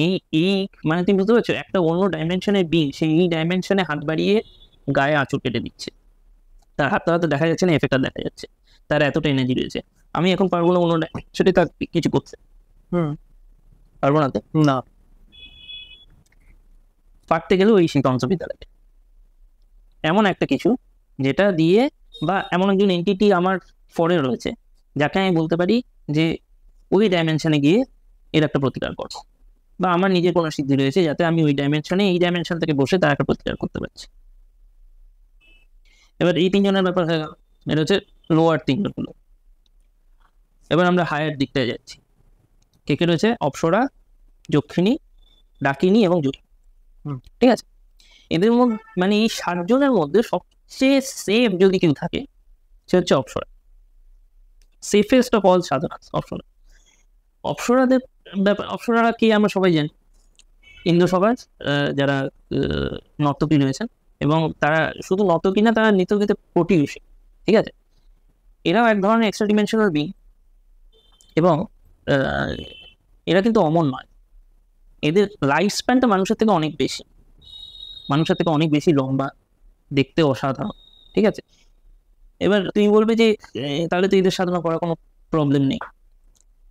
সত্যি এদের সাধনা করাতে কোনো প্রবলেম থাকা উচিত না, কারণ এরা মানুষকে অনেক সময়, সেটা শুধু অপ্সরার ক্ষেত্রে না, বাকি 4 জনের যাদের কথা বলবো তাদের প্রত্যেকের ক্ষেত্রে এটা প্রযোজ্য, এরা অ্যাকচুয়ালি কি হয়, হায়ার সাধনা করতে হেল্প করে, নলেজ দিয়ে যায়, মন্ত্র দিয়ে যায়। ঠিক আছে, তুমি যদি একটা অপ্সরাকে সিদ্ধ করতে পারো, সে তোমার সাথে এমনভাবে থাকবে যে তোমার সাধনার পথটাকে সে সুগম করতে থাকবে। এরা মানুষকে অপ্সরা পার্টিকুলারলি এরা মানুষকে সৌন্দর্য প্রদান করে। কলা মানে কলা বিদ্যায় এরা পারদর্শী বলে এই এই রিলেটেড যদি কিছু দরকার থাকে তারা অপ্সরা সাধনা করতে পারে, খুব ভালো ফল হবে। প্রবলেমটা কোথায় এসে যাবে বলো তো? মানুষের ইনহেরেন্ট যে মরালিটি রয়েছে সেইখানে। যেহেতু আমরা দেখেছি যে মানে আমরা মহাভারত আমরা পড়েছি যে অপ্সরারা খুবই নিত্যগীতে প্রতিবেশী, তারা আসে সাধু সন্ন্যাসীদের ওই ভঙ্গ করার জন্য, কি বলে যজ্ঞ ভঙ্গ করার জন্য। আর অপ্সরাদের সিদ্ধ করার 3টে উপায় রয়েছে, 3 ভাবে এদেরকে সিদ্ধ করা যায়। এক হচ্ছে বন্ধু হিসেবে, এক হচ্ছে প্রেয়সী হিসেবে, এক হচ্ছে স্ত্রী হিসেবে। তো ফলে লোকের ইমিডিয়েট কি ধারণা হয় যে বাহ, আমি একটা অপ্সরাকে সিদ্ধ করে নেবো স্ত্রী হিসেবে, আমার সারা জীবন মানে যৌন যে চাহিদাগুলো রয়েছে সেগুলো আমার কোনোদিন আর কোনো অসুবিধা হবে না, আমি অপ্সরার সাথে সেটা ওই করে নেব। হয় কখনো? কোনোদিন হতে পারে একটা মানুষ যার আয়ু 60 বছর, সে কখনো সেই লেভেলের পাওয়ার তার মধ্যে থাকতে পারে যে সে ইভেন একটা অপ্সরার দিকে সে যদি ফুল পাওয়ারে আসে, ফুল তার যা রূপ সেটা যদি মানুষকে দেখায় তাহলে চোখ ঝলসে যাবে। তুমি এটা দেখো না, মহাভারতে কৃষ্ণ আর অর্জুন, ঠিক আছে, একদম মানে প্রাণের বন্ধু, সারাক্ষণ একসাথে রয়েছেন। কুরুক্ষেত্রের যুদ্ধে একজন পেছনে তীর চালাচ্ছেন, একজন ঘোড়া সামলাচ্ছেন, ঠিক আছে। যখন কৃষ্ণ এই নিজের এই মনুষ্য রূপটাকে ছেড়ে, মনুষ্য রূপ কোনোদিনই ছিলেন অবতার, কিন্তু ওই যে ভেসেলটা, ওই ভেসেলটা থেকে বাইরে এসে উনি যখন বিশ্বরূপ ধারণ করলেন, তখন অর্জুনের মতো একটা, অর্জুনও কিন্তু খুব একটা কম বড় যোগী নয়, তার সাথে মহাদেব এসে স্পারিং ম্যাচ করে যাচ্ছেন, অস্ত্র তাকে প্রদান করছেন বা তার সাথে মাঝে মাঝে মহাদেবের সাথে তার সাধনার মধ্যে দিয়ে তারা অস্ত্র পাচ্ছেন, তার বর পাচ্ছেন, এবং বড় বড় যত অস্ত্র অর্জুন পেয়েছে সেগুলো প্রত্যেকটাই কিন্তু সাধনার মাধ্যমে ব্রহ্মাকে স্যাটিসফাই করে ব্রহ্মাস্ত্র প্রত্যেকের কাছ থেকে যেগুলো পেয়েছে প্রত্যেকটা কিন্তু সাধক। ফলে অর্জুন কিন্তু সাধারণ মানুষ ছিলেন না, উনিও সেই লেভেলের একজন সাধক ছিলেন। এবার কিন্তু যখন বিশ্বরূপ তখন যখন তিনি দেখছেন, তখন তিনি বলছেন, প্রভু আমি পার্থ, আমি তোমার এই রূপ দেখতে পাচ্ছি না, তুমি আবার নিজের পুরনো রূপে ফিরে এসো। সেই অর্জুনের মতো লেভেলের সাধকের পক্ষেও ভগবানের যে অ্যাকচুয়াল রূপ সেটাকে নেওয়া অসম্ভব হয়ে যাচ্ছে। এবার তুমি বলো, একজন সাধারণ মানুষ যে 60 থেকে 70 বছর বা 80 বছর বাঁচে, যার সাধনায় কোনো জ্ঞান নেই, কোনো সাধন বল নেই, সে ভাবছে আমি একটা অপ্সরার সাথে যৌন সঙ্গম করব, এটার কোনো মানে আছে? এতে কি হয়, হয়তো সে ইউটিউব থেকে দেখে সব জিনিসগুলো করে নিল, যা যা সামগ্রী লাগছে নিয়ে চলে এলো, যা যা মঞ্চ করতে বলছে 11 দিন 41 দিন 21 দিন যা যা করতে বলছে করলো, কিন্তু তার মনে মনে তো ওই ইচ্ছাটা রয়েছে যে আমি তাকে প্রেয়সী হিসেবে বিছানায় পাবো, উদ্দেশ্যটা তো তাই। ফলে কি হচ্ছে, অপ্সরা আসছে না, অপ্সরা না এসে এমন জিনিস অপ্সরা রূপ ধরে আসছে যেটা জীবনটাকে ছাড়খাড় করে দিচ্ছে। পিশাচিনী চলে আসছে, প্রেতিনী চলে আসছে, লোয়ার এন্টিটিগুলো চলে আসছে, এবং তুমি সাধারণ মানুষ যে সে বুঝতেও পারবে না যে এটা অপ্সরা নয়, এত ভালো এটা বেশ ধারণ করতে পারে, জাস্ট বিকজ তোমার নিজের যে ইচ্ছেটা সেটা প্রথম থেকে করাপ্টেড। মানে ভালো উদ্দেশ্য নিয়ে ডাকলে একমাত্র তারা আসবে, কিন্তু তোমার যদি উদ্দেশ্যটাই করাপ্টেড থাকে তাহলে তো সে বড় তো আসবেই না, এমন জিনিস আসবে ছাড়খাড় করে দিয়ে চলে যাবে। ফলে অপ্সরা সাধনা is one of the safest সাধনাস, কিন্তু যদি একদম কমপ্লিটলি সাত্বিকভাবে করা যায়।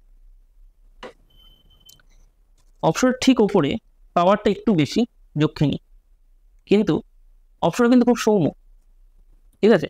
যক্ষিণী আবার অন্যদিকে একটু উগ্র। এবার যত আমি একটু হায়ার স্কেলের দিকে যাচ্ছি উগ্রতাটা বাড়বে। তার কারণ কি দেখো, যক্ষিণী বা যক্ষ যে জিনিসগুলো তুমি যদি আমাদের শাস্ত্র পড়ো, এদের ইউজুয়াল কাজ হচ্ছে প্রোটেক্টর হিসেবে, এখনো তুমি দেখবে একটা চলতি কথা আছে যখের ধন, ঠিক আছে? কোথাও যদি একটা মানে ট্রেজার মাটির তলায় পুঁতে দেওয়া থাকে, তাহলে এরা সেটাকে প্রোটেক্ট করে। এদের যে রাজা কুবের, তার প্রচুর ধন সম্পত্তি, যেটা রামায়ণে আমরা জানি। আচ্ছা, যক্ষিণী রাজা কুবের হচ্ছে যক্ষরাজ। যক্ষরাজ, আচ্ছা আচ্ছা ওই যক্ষিণী একই, এরাও এক ধরনের ডিভাইন বিংস। আচ্ছা। ঠিক আছে, ফলে যেহেতু এরা প্রোটেক্টার, ফলে এদের মধ্যে উগ্রতাটা সামান্য বেশি অপ্সরাদের থেকে। এবার যেহেতু উগ্রতাটা বেশি, এদেরকে সেই রকম ভাবে হ্যান্ডেল করাটাও খুব কেয়ার নিয়ে করতে হয়। অপ্সরাকে যেরকম তুমি যদি অসম্মান করো বা সে তার মনে হয় যে সে যে ট্রিটমেন্টটা তার পাওয়া উচিত একজন অপ্সরার, সে সেটা পাচ্ছে না, সে সিম্পলি চলে যাবে, তোমার কোনো ক্ষতি করবে না। কিন্তু একটা যক্ষিণীকে তুমি যদি এটা করো, কোনো খারাপ ব্যবহার করো বা কিছু, বা তার যেটা প্রাপ্য সম্মান তুমি তাকে না দাও, সে তো যাবেই না, বরং এমন ক্ষতি করবে যে তোমার 4 প্রজন্ম লেগে যাবে সেই ক্ষতি থেকে বেরোতে। কিন্তু উল্টো দিকে তুমি যদি পূর্ণ সম্মানের সাথে এদেরকে ট্রিট করো দেবী হিসেবে, এই যে 4 জন, এরা কিন্তু দেবী স্বরূপই, মায়েরই স্বরূপ। আচ্ছা, একটু নিম্ন স্বরূপ, এই যা। এবার তুমি যদি তাকে সেই প্রাপ্য সম্মানটুকু দাও এবং সেইভাবে তাকে ট্রিট করো, অনেক মানে বিভিন্ন ধরনের যক্ষিণী আছে, তাদের বিভিন্ন রকম রিকোয়ারমেন্টস থাকে। প্রচন্ড পরিষ্কার পরিচ্ছন্ন রাখতে হবে, মানে যদি সাত্বিকভাবে করো একদম পিওরলি সাত্বিক থাকতে হবে, মানে পেঁয়াজ রসুনও খাওয়া যাবে না, এরকম একটা সিচুয়েশন। যতদিন তুমি সাধনা করবে, বিছানায় শুতে পারবে না, মাটিতে শুতে হবে, অনেক মানে একটু এদিক থেকে ওদিক হলে অপ্সরা হয়তো ছেড়ে দেবে, অপ্সরা চলে যাবে, যক্ষিণী কিন্তু ক্ষতি করে দেবে। ঠিক আছে, এরপরে যেটা সেক্টরটা ডাকিনী, আমি প্রথমে বলেছিলাম, এটা শুধু ডাকিনী নয়, ঠিক আছে? এই ডাকিনীর সাথে আরো অনেক রকম নাম আমরা প্রায় শুনতে পাই, ডাকিনী, শাকিনী, হাকিনী, ঠিক আছে? আর শঙ্খিনী, ঠিক আছে? মেজরলি 4 জনের সাধনা হয়, ডাকিনী, শাকিনী, হাকিনী, শঙ্খিনী। এরা কিন্তু আবার এদের এইখান থেকে আবার লেভেলটা অন্য হয়ে গেল। অপ্সরা যক্ষিণী, তারপরে একটা বিশাল পাওয়ার গ্যাপ, ডাকিনীরা চলল। ডাকিনীরা কি? এরা হচ্ছে কালী ঠাকুরের কনসর্ট, সঙ্গে থাকে। তুমি দেখবে যখনই কালী পুজো হয়, সাইডে ডাকিনীরা থাকে, কালী ঠাকুরের সাইডে। ব্যাপারটা কি, এবং আমি বললাম যত ওপর দিকে উঠছে উগ্রতাটা তত বাড়ছে, অ্যাগ্রেসিভনেসটা তত বাড়ছে। তার একটা কারণ আছে। এবার তুমি যদি দেখো আমাদের শাস্ত্রগুলোতে, সেখানে ডাকিনীর যদি স্বভাব দেখো, তারা কাঁচা মাছ মাংস খায়, মাছ তো ছেড়ে না, মাংস খায়, ঠিক আছে? কেন এত উগ্র, কেন সেটা জানতে গেলে আমাদেরকে কালী ঠাকুরের শোনা যেতে হবে। কালীকে কখন আসতে হয়েছিল? যখন অপোজিট সাইডে এমন অসুর রয়েছে যাকে সে এতটাই উগ্র, তাকে তার লেভেলে গিয়ে মারতে হচ্ছে। মানে আমি তোমার অ্যাগ্রেসিভনেসটাকে যুদ্ধে যদি ম্যাচ না করতে পারি, তাহলে আমি শেষ হয়ে যাব। এবং এই যে আমরা বলি এই যে যুদ্ধে মা জিতে গেলেন, এগুলো কিন্তু খুব মানে আরামসে জিতে গেলে এরকম নাই। যুদ্ধ করলো যদি তুমি ভালোভাবে পড়ো, সুমনি, শুভ্রবা, যে কোনো মহিষাসুরের সাথেও যুদ্ধ, এগুলো কয়েক হাজার বছর ধরে চলেছে। কখনো একদিকে গেছে, কখনো অন্যদিকে গেছে। এটা অলওয়েজ ডাইনামিক ব্যাটল। মানে কখনো এরকম না যে সত্যের জিত সবসময় হবে, যেগুলো আমরা ফিল্মি ডায়লগ দিয়ে থাকি, ওরকম ব্যাপার না। লড়েই নিতে হয়, মাকেও লড়েই নিতে হয়েছে। এবং যখন তিনি দেখছেন যে সেই রকম লেভেলের কোনো একজন অপোনেন্ট আসছে, তাকে ওই রূপটা ধারণ করতে হয়েছে। এবার কি হচ্ছে, কালী ঠাকুর হয়তো মেইন যে অসুর রয়েছে তার সাথে লড়ছে, কিন্তু তার যে চেলা চামুন্ডা সাঙ্গপাঙ্গগুলো রয়েছে, তাদেরকেও তো কাউকে একটা লাগবে যে তাদেরকে আটকাতে পারবে। তখন মায়ের সাথে এদেরকে নেওয়া হলো, ডাকিনীরা, ডাকিনী, শাকিনী, শঙ্খিনী, হাকিনী। এদের ইন্টেন্সিটি ম্যাচ করে ওষুধদের সাথে, এতটা ইন্টেন্স এরা। এবং ওই জন্যই ওরা হারাতে পেরেছিল, হয়তো ওষুধদের থেকেও বেশি, কিন্তু ভালো দিক। আচ্ছা, এবার ব্যাপার কি হয়েছে, ধরো সেই যুদ্ধ তো অনেকদিন শেষ হয়ে গেছে, এরা কি এক্সিস্ট করা বন্ধ করে দিয়েছে? না, এরা এখনো রয়েছে, এরা মায়ের সঙ্গেই থাকে। আচ্ছা, ঠিক আছে, এবার মানুষের যে অভ্যেস সব জিনিসে খোঁচাখুচি করা, এদেরকে খোঁচাখুচি করে কেন করে? কারণ এরা দশ মহাবিদ্যার খুব কাছাকাছি থাকে। ডাকিনী এবং এদের সাঙ্গপাঙ্গ এবং যোগিনীরা, এরা দশ মহাবিদ্যার খুব কাছে থাকে। ফলে তুমি যদি একবার এদেরকে সিদ্ধ করতে পারো, এরা দশ মহাবিদ্যার সাধনায় তোমাকে প্রচন্ড হেল্প করতে পারে। আলটিমেট আইদার তুমি যদি তারা সাধনা করতে চাও বা কালী সাধনা করতে চাও, এদেরকে সিদ্ধ করাটা খুব বেনিফিশিয়াল। কিন্তু এই যে যেহেতু প্রচন্ড অ্যাগ্রেসিভ, এদেরকে মানে কন্ট্রোলে আনাটা অলমোস্ট ইম্পসিবল। কেউ যদি মানে হঠাৎ একদিন সকালবেলা উঠে ইউটিউব দেখে বা কারোর কথা শুনে ভাবলো আমি সকাল আজ থেকে ডাকিনী বই আরম্ভ করবো, একটা বিধি বিধান নিয়ে নিল, নিয়ে 21 দিনের সাধনা করতে বসে গেল, যে পাওয়ারটাকে আমি সাধনা করছি, যাকে আমি ডাকছি, তাকে নেওয়ার আমার এই ভেসেলের ক্ষমতা নেই। সে হয়তো নেমে আসবে, কিন্তু আমি ভেতর থেকে ঝুলে যাবো পুরো একদম। বা যদি ঝুলেও না যায়, সে যদি ফুল পাওয়ার নিয়ে নাও আসে, নিজেকে কিছুটা আটকে রাখলো, সে তার যে এফেক্টটা হবে সেটা আমার গৃহস্থ বাড়ির পক্ষে সুটেবল না। তার কারণ কি, তার স্বভাবটাই হলো, তাকে ওইভাবে তৈরি করা রয়েছে যে তারা লিমিনাল স্পেস নিয়ে ইনহাবিট করে, তারা মাংস খায়। ডাকিনীদের যদি আইকনোগ্রাফি দেখো, তারা মাংস খাচ্ছে বসে। ঠিক আছে, তো অবভিয়াসলি তারা এমন জায়গায় থেকে অভ্যস্ত যেখানে তারা এই জিনিসগুলো পায়। ফলে গৃহে যেখানে তোমার লোকজন বাস করছে, this is not the ideal place for them. ওরা যদি ওই এনার্জি নিয়ে এখানে চলে আসে, অবভিয়াসলি তোমার বাড়িতে প্রবলেম শুরু হয়ে যাবে এবং মারাত্মক লেভেলে প্রবলেম শুরু হয়ে যাবে। আমি ধরে নিলাম যে একটা ডাকিনী ফুল পাওয়ার এলো না, কিন্তু তার এক শিকি ভাগও যদি আসে, তোমার গৃহ উজাড় হয়ে যাবে। এই জন্য গৃহীদের জন্য এই পার্টিকুলার এই যে ডাকিনী থেকে ওপরে এই যে সাধনাগুলো, এগুলো গৃহীদের জন্য প্রচন্ড ক্ষতিকারক, করা যায় না প্র্যাকটিক্যালি। এক তো গুরু কৃপা ছাড়া এই জিনিস করা যায় না, এবং দ্বিতীয়ত গৃহে থেকে এগুলো করা খুব কঠিন ব্যাপার। লোকে ভাবে আমি যদি এখানে বসে করতে আরম্ভ করি, কে আটকাবে? কেউ আটকাবে না। কে কে কে জানতে যাচ্ছে যে তুমি ওখানে বসে করছো? সমস্যাটা তো তারই শুরু হবে। সমস্যাটা তো ওখান থেকে শুরু হবে। তুমি যেচে একটা প্রবলেমকে নিজের ঘরে ডাকছো, যার সেখানে আসার কথা না। এই যে আমাদের ঘরের স্পেসগুলো, এগুলো সাত্ত্বিকভাবে আমরা মেনটেন করি, এবং সেই ধরনের দেবতাদেরই আমাদের ডাকা উচিত। দেবতাদেরও বিভিন্ন রূপ রয়েছে। একই গণেশ, তাকে সাত্ত্বিকভাবে পুজো করা হয়, তাকে অঘরী মতে পুজো করা হয়। ঠিক আছে, কিন্তু আমি যদি তার সাত্ত্বিক রূপটাকে ছেড়ে আমি ভাবলাম আজকে আমি অঘরী রূপটাকে পুজো করবো, তো সে যখন আসবে সে হয়তো চলে এলো, কিন্তু সে তার অ্যাটমসফিয়ার নিয়ে তোমার ঘরে প্রবেশ করবে, এবং সেই অ্যাটমসফিয়ারটা তোমার ঘরের জন্য ঠিক না। মারাত্মক প্রবলেম শুরু হয়ে যায়। এবার ডাকিনী বিদ্যা এই জন্য তুমি যদি দেখো খুব প্রচলিত আমাদের ট্রাইবাল কমিউনিটিগুলো, ঠিক আছে, আর বৌদ্ধ ধর্মের ডাকিনী বিদ্যার একটা বিশাল এফেক্ট রয়েছে। ডাকিনী এবং যোগিনী বিদ্যা, এই দুটো বিদ্যা খুব ভালোভাবে বেঁচে রয়েছে আমাদের ট্রাইবাল কমিউনিটিগুলোর মধ্যে। ইভেন আমাদের জঙ্গল মহলেও রয়েছে ডাকিনী বিদ্যা, খুব মানে প্রকাশ্যে না হলেও প্রচুর লোক রয়েছে যারা এগুলো প্র্যাকটিস করে। ডাকিনী বিদ্যা ডাইনি বিদ্যা কি না, এইটাই লোকে ভুল করে।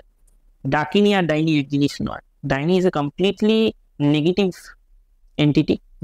ডাইনি আচ্ছা, ডাকিনী একটা পজিটিভ জিনিস, যেটাকে মা ইউজ করেন নেগেটিভকে কাটার জন্য। ডাকিনী বিদ্যা আর ডাইনি বিদ্যা এক জিনিস নয়। ডাইনি বিদ্যাতে ইউজুয়ালি কি হয়, ওই বিদ্যে জিনিসটা তো আর পজিটিভ বা নেগেটিভ হয় না।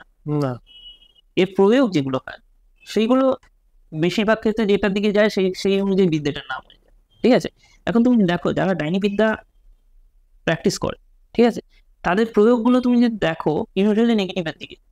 কারোর বাড়িতে বিদ্বেষণ করানো, উচ্চারণ করানো, আলটিমেটলি সেই সৎকর্মের মধ্যেই আসবে, সেই মারণ, সেই ওই একই জিনিস। আমি তন্ত্রের মাধ্যমে না গিয়ে ডাইনি বিদ্যার মাধ্যমে কাজগুলো সেই একই, কারণ ওই সৎকর্মের বাইরে আর কিছু নেই। তো আমাকে কাউকে একটা দেখবে বেশিরভাগ সময় যে বালেশ্বর বা ওই সাইডগুলোতে, মেদিনীপুরের ওই সাইডগুলোতে খুব ওখানে যে ট্রাইবাল কমিউনিটিগুলো রয়েছে, এটা আমার নিজের অভিজ্ঞতা থেকে বলছি, ওখানে ডাইনি বিদ্যা খুব প্রচলিত। আচ্ছা, লোকের কাউকে তুমি যদি ধরো থাকতে দিতে না চাও, তার বাড়ির বাইরে দেখবে ডিমের খোলা পড়ে রয়েছে, ঠিক আছে? কি হয়েছে, আমি তাকে তুলে দেওয়ার চেষ্টা করছি, কিছু একটা ওই এরিয়াটার মধ্যে ছেড়ে দিয়ে আমি তাকে তুলে দেওয়ার চেষ্টা করছি, বা তাকে এমন বিপর্যস্ত করে দেবো সে উঠে যেতে বাধ্য। নেগেটিভ প্রয়োগ। তো ডাইনিরা ইউজুয়ালি যে সবসময় ইভিলকে পুজো করে এই পাওয়ারগুলো পাচ্ছে তা নয়, তার তো একটা অ্যাসপেক্ট রয়েছে, ঠিক আছে? কিন্তু যেটা ওয়েস্টার্নে উইচক্রাফট যেটাকে বলে, উইচক্রাফট, ঠিক আছে, উইচক্রাফট, ভুডু, এগুলো কিন্তু ওই ডাইনি বিদ্যার মধ্যেই আসে, ঠিক আছে, নেগেটিভ জিনিসগুলো। কিন্তু সবসময় যে নেগেটিভ কোনো এন্টিটিকে দিয়ে এই কাজগুলো করাচ্ছে তা নয়। অনেক সময় এটা পিত্রদের দিয়ে কাজ করায়, যেরকম ভুডু এবং হুডু, এই দুটো আফ্রিকার ডাইনি বিদ্যা, ঠিক আছে? এবং ওরা ওদের পিতৃপুরুষদের থেকে পাওয়ার গেইন করে। শ্যামানিজম আমেরিকাজের ডাইনি বিদ্যা, ওরা ওদের পিতৃপুরুষদের থেকে পাওয়ার গেইন করে, অ্যানসেস্টার। উইক্কা যেটা খুব নিউ এজ একটা ডাইনি বিদ্যা, উইক্কা নেচার স্পিরিট থেকে পাওয়ার নেয়। নেচার স্পিরিট জঙ্গলের দেবতা, জঙ্গলের দেবতা, আচ্ছা, ঠিক আছে? যেরকম আমরা কান্তারায় দেখেছি গুলিগা দেব, এরা জঙ্গলের দেবতা। প্রত্যেকটা ক্ষেত্রকে রক্ষা করা যেরকম কেউ না কেউ থাকে, জঙ্গল রক্ষা করারও কারো না কারোর উপর দায়িত্ব রয়েছে, ঠিক আছে? তো এটা যদি সেই জঙ্গলের দেবতা, বেশিরভাগ ক্ষেত্রে কেন এদের কাছে জঙ্গলের দেবতা খুব অ্যাক্সেসেবল, কারণ ট্রাইবাল কমিউনিটিগুলো তুমি যদি দেখো ভালো করে, অ্যানথ্রোপোলজিক্যালি এরা সারা জীবনই জঙ্গলের উপর ডিপেন্ডেন্ট থেকেছে, ঠিক আছে? ফলে জঙ্গলের দেবতাদের সাথে এদের সখ্যতা কিন্তু আমাদের থেকে বেশি, কারণ এটা বড় হয়েছে ওই জঙ্গলের সাথে একাত্ম হয়ে। তো জঙ্গলের দেবতাদের থেকে এরা পাওয়ার নিয়ে যখন প্রয়োগ করে, সেটা ইউজুয়ালি যদি খুব কম দেখা যায় যে মানে ভালো ক্ষেত্রে প্রয়োগ হচ্ছে। খারাপ ক্ষেত্রে প্রয়োগ হলে ডাইনি বিদ্যা আমাদের এখানে, আর ভালো ক্ষেত্রে প্রয়োগ হলে তাকে নর্থ ইস্টে দেখবে মেডিসিন ওম্যান বলে, মেডিসিন ওম্যান বা মেডিসিন ম্যান।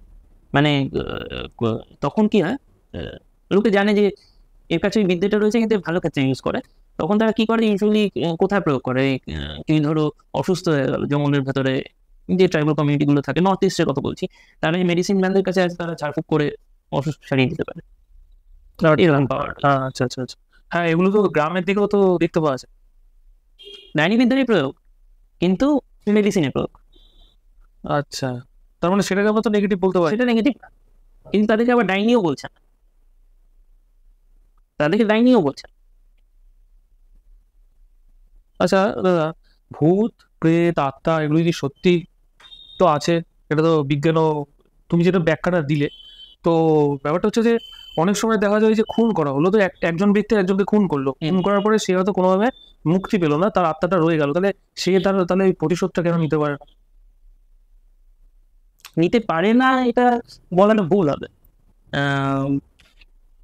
নিতে নিতে গেলে তার যে এনার্জিটা দরকার, সেই এনার্জিটা জড়ো করতে করতে যে লোকটা খুন করেছিল হয়তো তার ততক্ষণ মরে যাওয়ার বয়স হয়ে যায়। একটা ভূত হয়ে আমি রয়েছিলাম তো, হ্যাঁ, একটা ভূতের সেই যে এনার্জিটা গ্যাদার করতে যে টাইম লাগছে, ততদিনে তো এইটা বুঝতে হবে যে যে মুহূর্তে আমি আমার এই শরীরটা ছেড়ে দিলাম, ঠিক আছে, আমি অন্য ডিমেনশনে চলে গেলাম, ভেলের মানে ইংরেজিতে ওরা বলে ভেলের এপার আর ওপার, আচ্ছা, ঠিক আছে, একটা মানে পর্দা ধরো টাঙানো রয়েছে, সে পর্দার এপারে আমি, পর্দার ওপারে ওরা, ঠিক আছে। এবার ভেলের ওপারে আমি যে চলে গেলাম, টাইম কিন্তু আমাদের এখানে যেরকম টাইম, ওদের ওখানে একই রকম ভাবে টাইম মুভ করে না। এটা আমাদের শাস্ত্রেও ব্যাখ্যা আছে, দেখবে ব্রহ্মার একদিন কয়েক লক্ষ বছর। টাইম ডাইলেশন, সিম্পল আইনস্টাইনের টাইম ডাইলেশন থিওরি, যত ডাইমেনশন গুলো বাড়ে টাইম ডাইলেট হতে আরম্ভ করে। ফলে ও যেখানে বসে রয়েছে ভূতটা বা প্রেত হয়ে গেছে যদি, তার ক্ষেত্রে টাইম খুব স্লো যাচ্ছে, আমাদের ক্ষেত্রে টাইম খুব ফাস্ট যাচ্ছে। এবার ও যতদিনে ওই এনার্জি গেইন করলো, যে আমি ফিজিক্যাল জগতে ওই যে বললাম ওই জগৎ থেকে এসে এই জগৎকে ইনফ্লুয়েন্স করা, এই পাওয়ারটা সে যতদিনে গেইন করলো ততদিন টাইম খানে ঘুরো করে বেরিয়ে গেছে, ততদিনেও মারা গেছে। খুব কম কেসে এটা দেখা যায় যে হয়তো তারা নিজেরা পারে না প্রতিশোধ নিতে, কিন্তু কাউকে একটা বলে যায়, এইটুকু এনার্জি সে জোগাড় করতে পারে যে কাউকে একটা বলে গেল, যে খুব কাছের কেউ, মানে প্রচন্ড ইচ্ছা শক্তি থাকতে হবে তার ভেতরে, যে কারণ এই যে ইচ্ছা শক্তি এই জিনিসগুলো কিন্তু আমাদের সাথে যায়, আমাদের সাধন বল ইচ্ছা শক্তি এই জিনিসগুলো আমাদের সাথে যায়।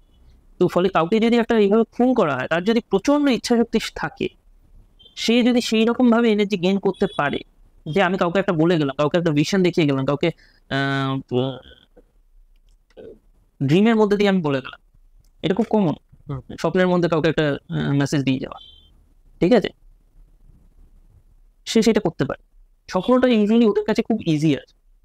আচ্ছা, কারণ ড্রিম যে স্টেটটা, ওটা এই যে অন্য ডাইমেনশনগুলো আছে না, এটার খুব কাছাকাছি লাগানোটা, তো ড্রিম ওয়ার্ল্ডের সাথে ওদের যাতায়াত করতে খুব একটা অসুবিধা হয়। ওই জন্য দেখবে শুধু ওরা ইউজ করে যে তা না, অনেক সময় দেবতারাও ইউজ করে। অনেক সময় দেখবে যে একজন শুয়ে রয়েছেন, তার কাছে হঠাৎ কালী ঠাকুর নির্দেশ এলো যে এই পুকুরটা খনন কর, পুকুরের ভেতরে আমি রয়েছি। হ্যাঁ এরকম প্রচুর শোনা গেছে। শোনা যায়। হ্যাঁ, কিভাবে করছে? কারণ আমরা ড্রিম ওয়ার্ল্ডে যখন যাই, সেই ডাইমেনশনটা এই যে ডাইমেনশনগুলো রয়েছে তার খুব কাছাকাছি, ফলে ওইখানে তাদের পক্ষে আসাটা ইটস আ মিডল গ্রাউন্ড, যেখানে আমরাও যেতে পারি, ওরাও খুব ইজিলি আসতে পারে, কিন্তু প্রয়োজন না। ওই জন্য যে কথা থেকে এলাম, ওই জন্য ডাইরেক্ট ইনফ্লুয়েন্স করা একজন অশরীরী আত্মার পক্ষে খুব কঠিন ব্যাপার। কিন্তু বেশিরভাগ ক্ষেত্রে তুমি দেখবে মারা যাওয়ার পরে তারা কাউকে বলে যাওয়ার চেষ্টা করে। অবভিয়াসলি তোমাকে কেউ মেরে দিয়েছে, তুমি তো অ্যাটলিস্ট জানাবার চেষ্টা করবে যে ভাই আমার সাথে এই ঘটনাটা ঘটেছে। এইটুকু যদি ইচ্ছা শক্তি কাউ থাকে, তাহলে সেই ওই এনার্জিটা জোগাড় করে করতে পারে। আর পড়ে রইল আমাদের শেফ ক্যান্ডিডেট যোগিনী। ঠিক আছে, যোগিনীদের ব্যাপারটা একটু আলাদা। যোগিনীদের ব্যাপারটা কি, যোগিনীদের সাথে আমাদের এই জিনিসগুলো এখন যেহেতু স্ট্রাকচারগুলো ভেঙে গেছে না, ফলে ডটগুলো কানেক্ট করতে আমাদের খুব কঠিন হয়। যোগিনের ইউজুয়ালি গ্রাম দেবতা, ঠিক আছে, এখন আর্ধেক কেউ গ্রাম দেবতা মানে জানে।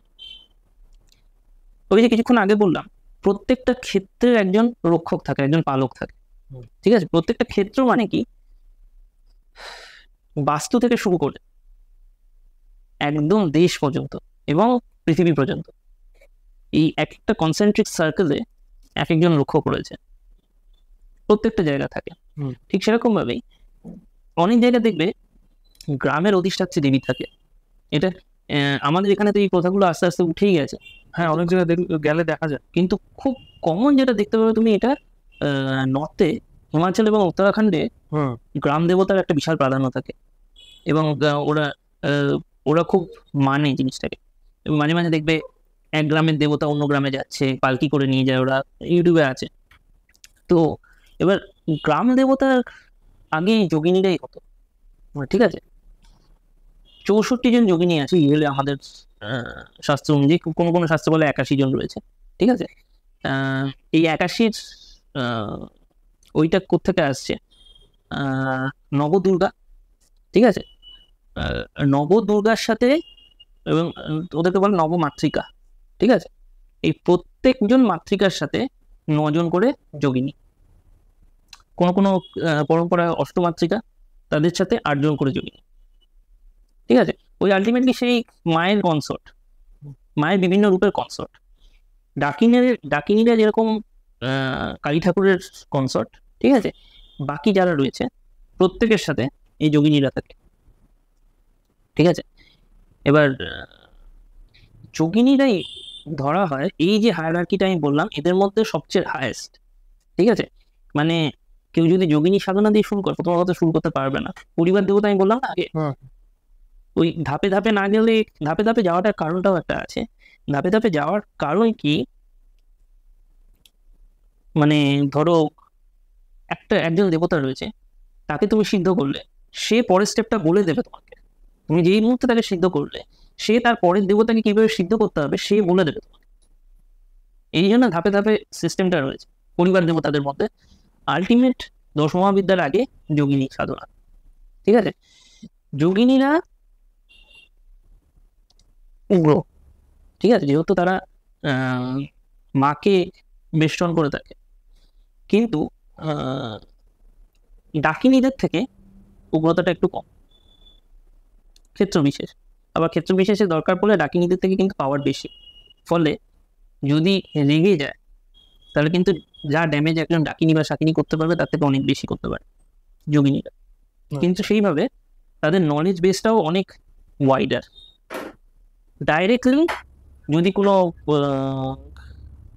একটা এন্টিটি থাকে যে তোমাকে একদম 10 মহাবিদ্যা সাধনার দোরগোড়া পর্যন্ত নিয়ে যেতে পারে, সে হচ্ছে যোগিনী। কিন্তু যোগিনী পৌঁছানো খুব কঠিন ব্যাপার। আগে প্রত্যেককে সিদ্ধ করতে করতে করতে করতে আলটিমেটলি গিয়ে কোনো একজন দেবতা তোমাকে যোগিনী, ওই পার্টিকুলার যে মহাবিদ্যাকে, তার যে যোগিনীরা রয়েছে তাদেরকে কিভাবে তুমি সিদ্ধ করতে পারবে। এবং যদি 8 জন ধরা হয়, 8 জনকেই সিদ্ধ করতে হবে। তারা কালেকটিভলি বলবে তাদের যে মিস্ট্রেস তাকে কিভাবে সিদ্ধ করা যায়। বলে এত কিছু বলার একটাই কারণ, লোকে যে মানে তুলে নিয়ে করতে আরম্ভ করে কোনো হিস্ট্রি জিওগ্রাফি না জেনে, এই জিনিসটা ইমিডিয়েটলি বন্ধ করা দরকার। আপনারা শাস্ত্র পড়ুন বা শাস্ত্রজ্ঞ কারোর কাছ থেকে এই জ্ঞানটা ধারণ করে তারপরে শুরু করুন, নইলে হবে তো কিছু না, মানে পজিটিভ দিকে তো কিছু হবে না। মাঝখান থেকে কি হবে, এরা রেগে গেলে তাদের যে রোষটা পড়ে না, সেটা শুধু এই জন্ম না, মানে মৃত্যুর পরেও এই রেসটা থেকে যায়। এবং শুধু নিজের রেস না, ফ্যামিলিতেও রেস থেকে যায়, এরকম বহু আমরা দেখেছি। এবং তাদেরকে তখন মানে ফ্যামিলি থেকে তাদেরকে হাঁটাতে মানে একদম অবস্থা খারাপ হয়ে যায়। কারণ অবভিয়াসলি একজন যোগিনীকে আমাকে যদি সরাতে হয়, যে ডিস্ট্রাকটিভ হয়ে উঠেছে একটা ফ্যামিলির পক্ষে, তাহলে কোনো সাধারণ তান্ত্রিকের পক্ষে সম্ভব না। একমাত্র যে তান্ত্রিক ওই যোগিনীর যে মহাবিদ্যা রয়েছে তাকে সিদ্ধ করেছেন, সেই একমাত্র এই যোগিনীকে সরাতে পারবে। তার জন্য প্রথম আমাকে জানতে হবে যোগিনী কার, কোন মহাবিদ্যার যোগিনী, কোন চরণে রয়েছে সেই যোগিনী। মানে যোগিনী 8 জন যোগিনীর মধ্যেও লেভেল থাকে না, তো সেই যে যোগিনী ওখানে প্রবলেম করছে সে কোন চরণে রয়েছে সেটা জানতে হবে। এইগুলো ইউজুয়ালি কীভাবে বলো তো, এইগুলো জানার জন্য তান্ত্রিক বা কাপালিকরা কি ইউজ করে, তখন তারা এই যে ভূত পুষে রাখা, পিশাচ পুষে রাখা, তখন তারা এই জিনিসগুলোকে পাঠায় গিয়ে তুই জেনে আয় যে কে ওখানে প্রবলেম করছে। বেতাল পুষে রাখা, বেতাল গিয়ে ওখানে জেনে নিল কে প্রবলেম করছে, তখন সেই অনুযায়ী বলে না, জানার পরে আমি সেই অনুযায়ী একটা ব্যবস্থা নেব। আচ্ছা দাদা, কোনো এন্টিটির, এই যে এন্টিটিগুলোর কথা যে তুমি বললে, এরকম কোনো রিসেন্ট তোমার অভিজ্ঞতা আছে, মানে কোনো হরার অভিজ্ঞতা বা এইসব রিলেটেড? হরার কিনা সেটা হরার হিসেবে কোয়ালিফাই করবে কিনা আমি জানি না, কিন্তু খুব রিসেন্ট একটা অভিজ্ঞতা হচ্ছে, সেটা বলি। এই জানুয়ারির দিকে আমরা গেছিলাম শিমলিপাল বেড়াতে। আচ্ছা, কোথায়? উড়িষ্যায়। আচ্ছা আচ্ছা। শিমলিপালের জঙ্গল, ঠিক আছে। এবার শিমলিপালের ব্যাপারটা কি একটু বলেন। শিমলিপালের ভেতরে যে অনেক মানে শিমলিপালটা এত বড় এরিয়া নিয়ে, সেটা প্র্যাকটিক্যালি মানে 2-3টে ডিস্ট্রিক্ট কভার করে, জঙ্গলটা এতটাই বড়, ঠিক আছে।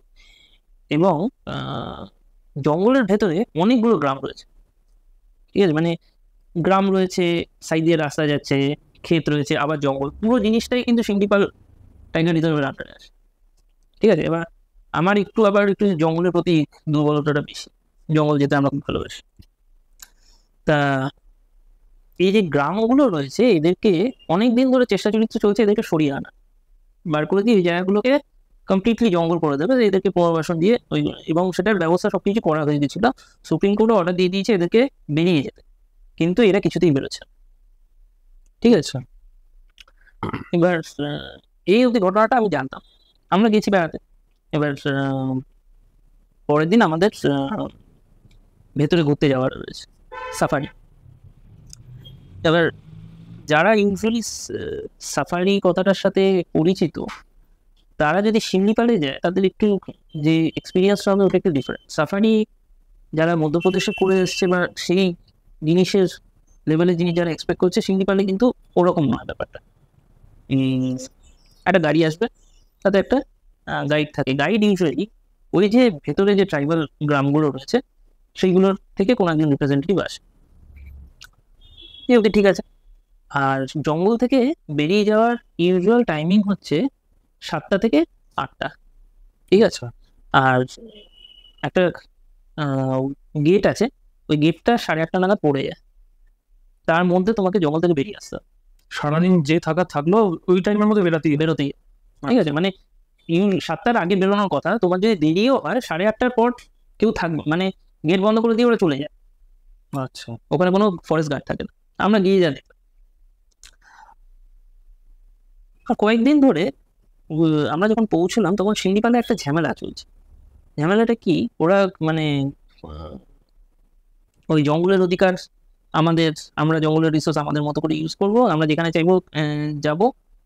আমাদের যদি কি শিকার উৎসব হয় সেখানে আমরা শিকার করবো, কাউকে কিছু বলতে পারবে না, এরকম একটা ব্যাপার। সেখানে কোনো একজন ডিএফ মানে বিট অফিসার লেভেলের কেউ ওদের বাধা দিয়েছিল। তো আমি যত শুনেছি ঘটনাটা, তার ওই ঘটনাটা ঘটে যাওয়ার পর বাধা ফাধা দেওয়ার পরে উনি কোনো একদিন নদীতে নেমেছেন চান করতে, দূর থেকে তীর মেরে ওনাকে মেরে ফেলেছে। আচ্ছা, ওই অফিসারকে? ওই অফিসারকে। আচ্ছা, ওদের ওখানে ওদেরকে বাধা দেওয়া যাবে না। এই জল জঙ্গল জমিনের এটা হচ্ছে এমন একটা রূপ যেটা নিয়ে খুব কেউ বেশি কথা বলে না। এবার ব্যাপারটা কি, জঙ্গল কিন্তু মানে ইনার্ট নয়, জঙ্গল একটা লিভিং এন্টিটি। তাতে গাছেরাও যেরকম লিভিং, সেখানে পশু পাখিরাও যেরকম লিভিং, এবং তাদেরকে যারা প্রোটেক্ট করছে জঙ্গলের দেবতারা, তারাও কিন্তু ভেরি মাচ প্রেজেন্ট ওখানে, ঠিক আছে। ফলে জঙ্গলের এগেনস্টে যখন বারবার কিছু একটা ঘটতে থাকে, এই মাঝে মাঝে শুনে থাকবে যে জঙ্গলে নেমে কোনো গন্ডগোল করেছে, পরে এসে সেটার ফল ভোগ করেছে। যেরকম গাছের তলায় মূত্র বিসর্জন বা এরকম টাইপের জিনিস করে চলে এসছে, তারপরে সেটার ফল এসে পেয়েছে। এরকম প্রচুর ঘটনা পাওয়া যায়। তার কারণ জঙ্গলে যেহেতু মানুষ খুব একটা যায় না, এদের প্রাধান্য খুব বেশি এবং পাওয়ারটাও খুব বেশি জঙ্গল এরিয়াগুলোতে।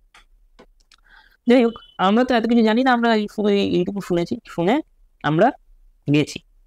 সকালবেলা বেরিয়েছি। ইউজুয়ালি কিন্তু আমাদের দেরি হওয়ার কথা না। সীতাকুণ্ডগুলো ওদের ওখানে একটা ফলস আছে, খুব সুন্দর দেখতে, একদম অনেকটা দূর যেতে হয়। ও আগেই বললাম শিমলিপালটা বিশাল এরিয়া, মানে প্রায় অনেকগুলো ডিস্ট্রিক্ট স্প্যান করে।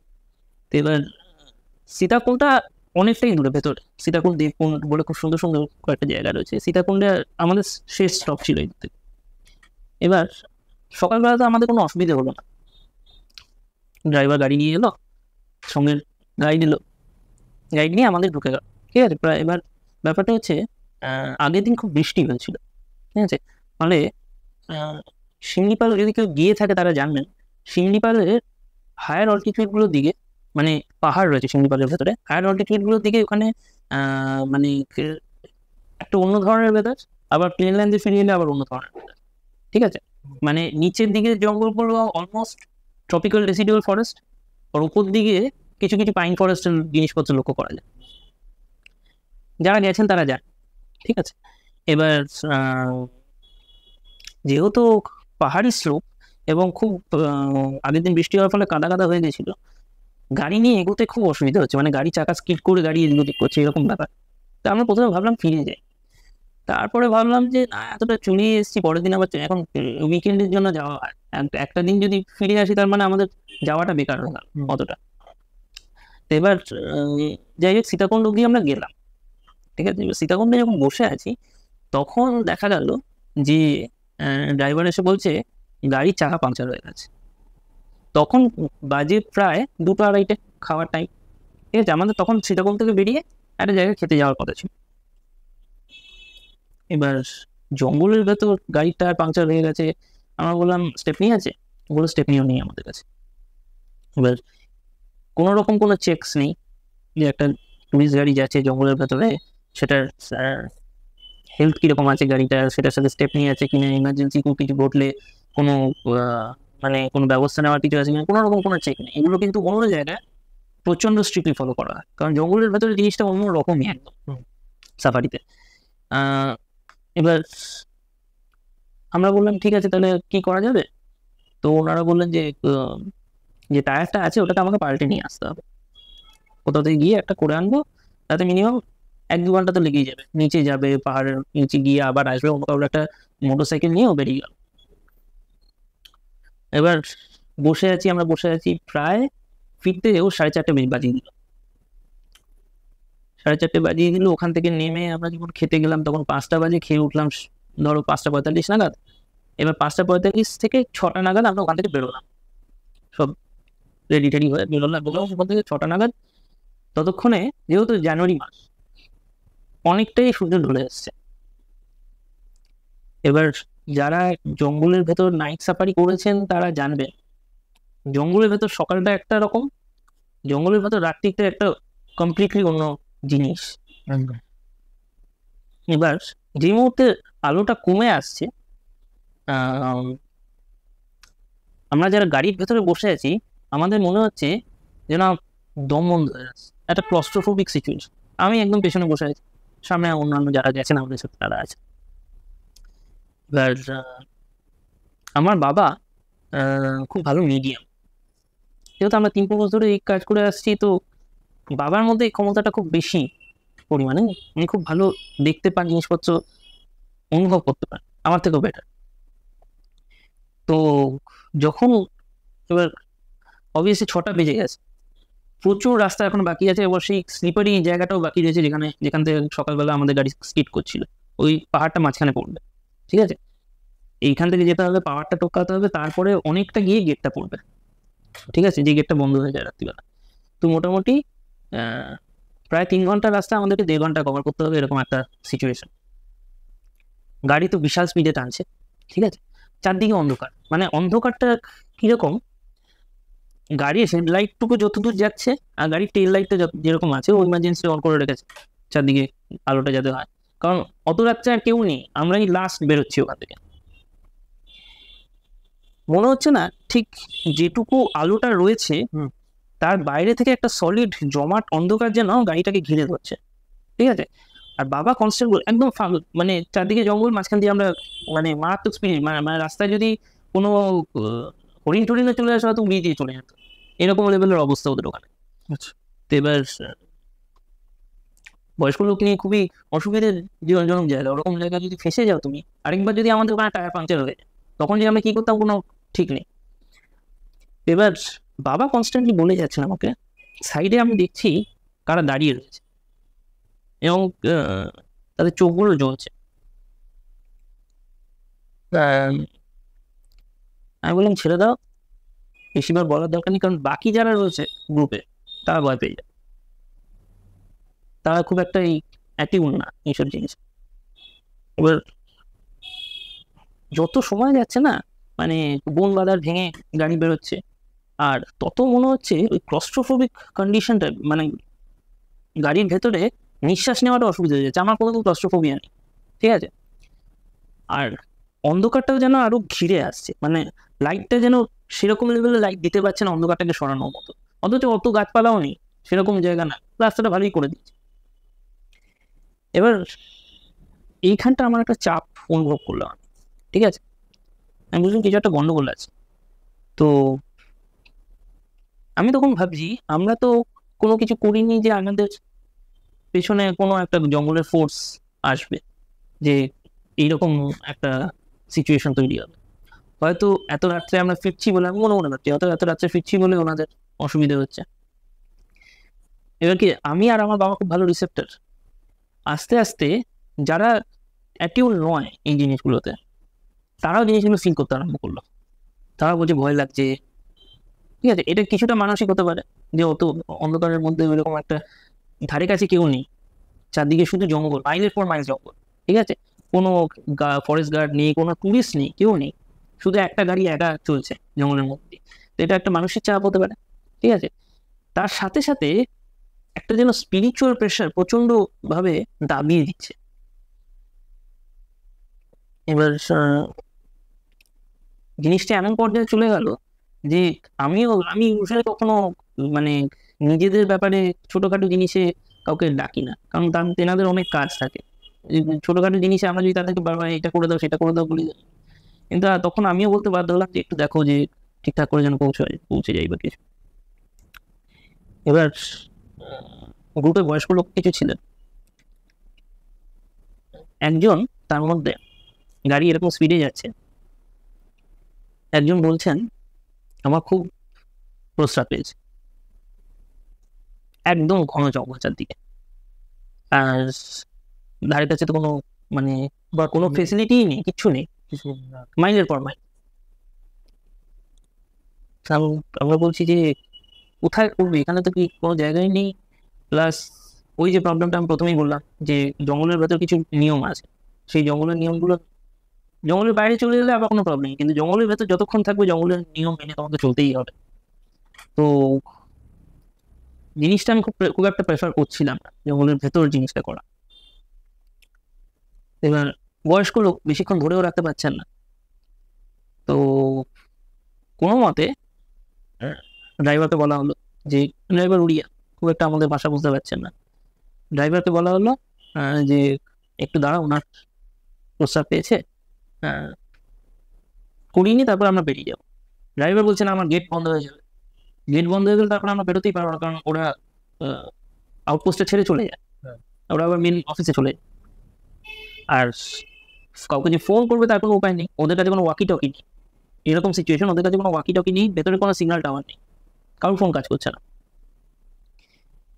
তো আমরা বললাম ঠিক আছে, কোনো মতে চেপে চেপে চেপে বসে থাকো, যখন ওই গেটটা আসবে গেটের কাছে এসে তোমাকে করিয়ে দেবে। তো উনিও প্রচন্ড কোঅপারেট করেছেন আমাদের সাথে। একে তো ওই একটা দমবন্ধকর পরিবেশ, মাথার উপর একটা চাপ, তার উপর ওনারই ইমার্জেন্সি, তার উপর ড্রাইভারেরও ইমার্জেন্সি, মানে একটা অদ্ভুতই পরিবেশ। কোনো মতে 8:15 নাগাদ আমরা গিয়ে গেটে পৌঁছলাম, তখনও ভাগ্য ভালো ওই ফরেস্ট গার্ডিয়ান তখনও ওখানে ছিলেন, ঠিক আছে। এবার উনি বলছেন আমি আর চাপতে পারছি না, আমার করতেই যাবে। আমি প্রেফার করছিলাম আর মানে একটুখানি প্লেন রাস্তা আছে, এরপর বেরিয়ে গিয়ে একবার হোটেলে করবো। উনি বলছেন আমি আর চাপতে কিছুতেই পারছি না। তাই বললেন ঠিক আছে চলো, আমি দাঁড়াবো তোমার সাথে।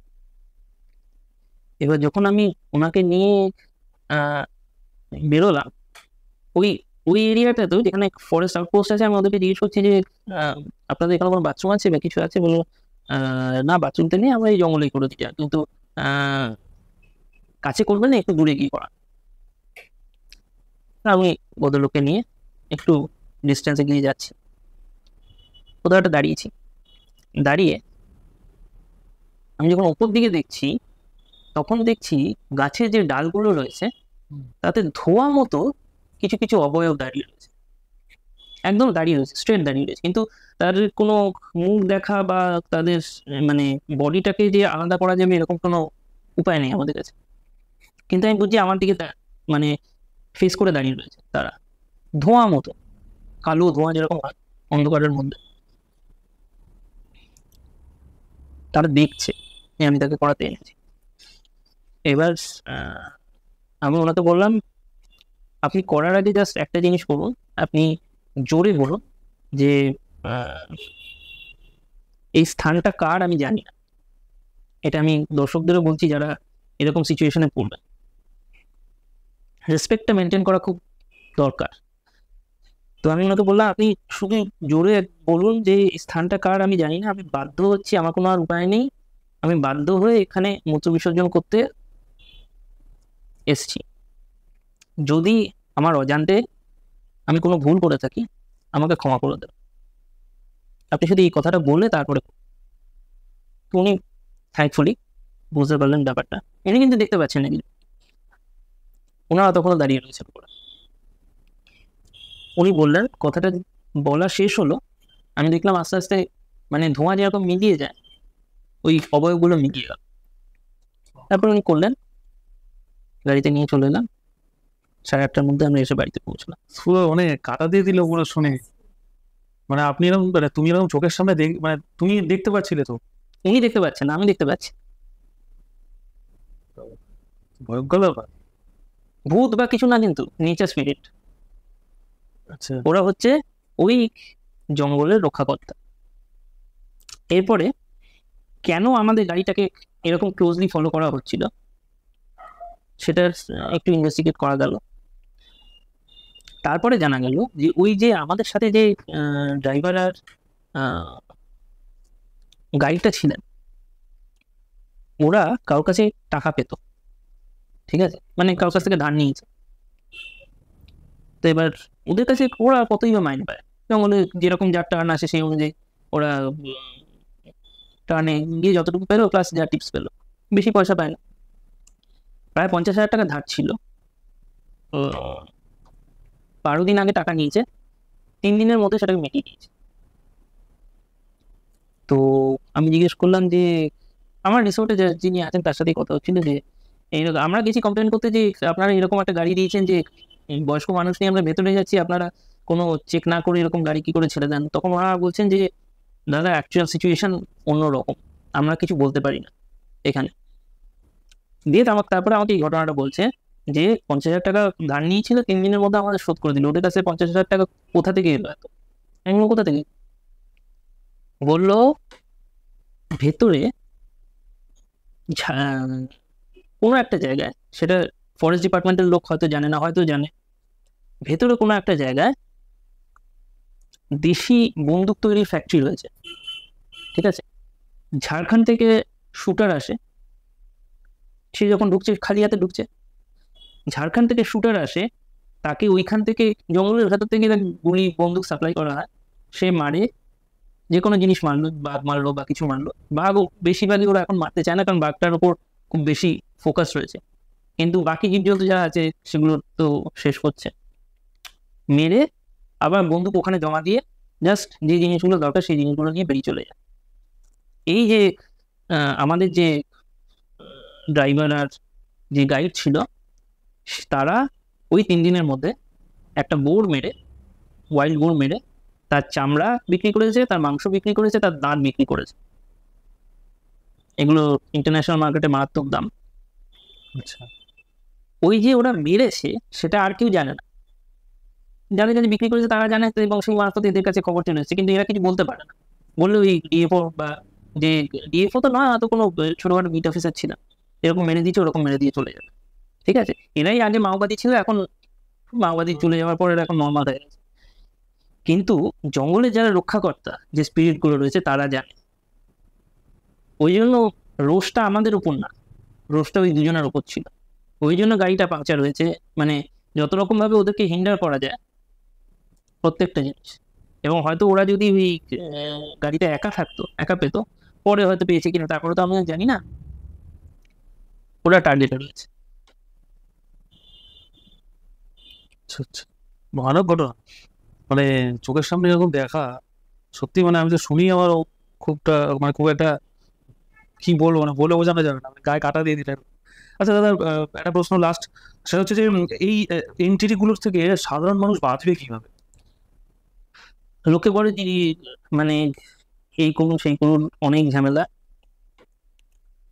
আমি সিম্পল জিনিস বলছি, যার যাকে পছন্দ, ঠিক আছে। কারণ যদি দেখো এই মুহূর্তে আমাদের প্লেনে সবচেয়ে কাছাকাছি যে 3 জন রয়েছে, তারা রয়েছে, একজন হচ্ছে মা কালী, ভৈরব বাবা আর হনুমানজি, ঠিক আছে। হনুমানজি তো আর্টেই রয়েছে, কিন্তু যতক্ষণ না কল্কি অবতার আসবে ততক্ষণ যাবে চিরঞ্জীব। আর মা কালী এবং ভৈরব বাবার খুব কাছাকাছি রয়েছে, এবং এদের কাছে মানে কাছাকাছি রয়েছে কি করে বোঝা যায়, অ্যাকশনটা খুব ফাস্ট হয়, ঠিক আছে। কিছু না, যদি কেউ হনুমানের ভক্ত হয়, বা কেউ যদি ভৈরবের ভক্ত হয়, সিম্পলি একটা বাতাসা, আমি ভৈরবের ক্ষেত্রে বলছি, একটা গুড়ের বাতাসা, একটুখানি জল, একটা ধূপ, একটা প্রদীপ জ্বালিয়ে জ্বালিয়ে ভৈরবের যে নাম মন্ত্র আছে, এই ভালো করে আমি বুঝিয়ে বলি, অন্য সব মন্ত্র করতে গেলে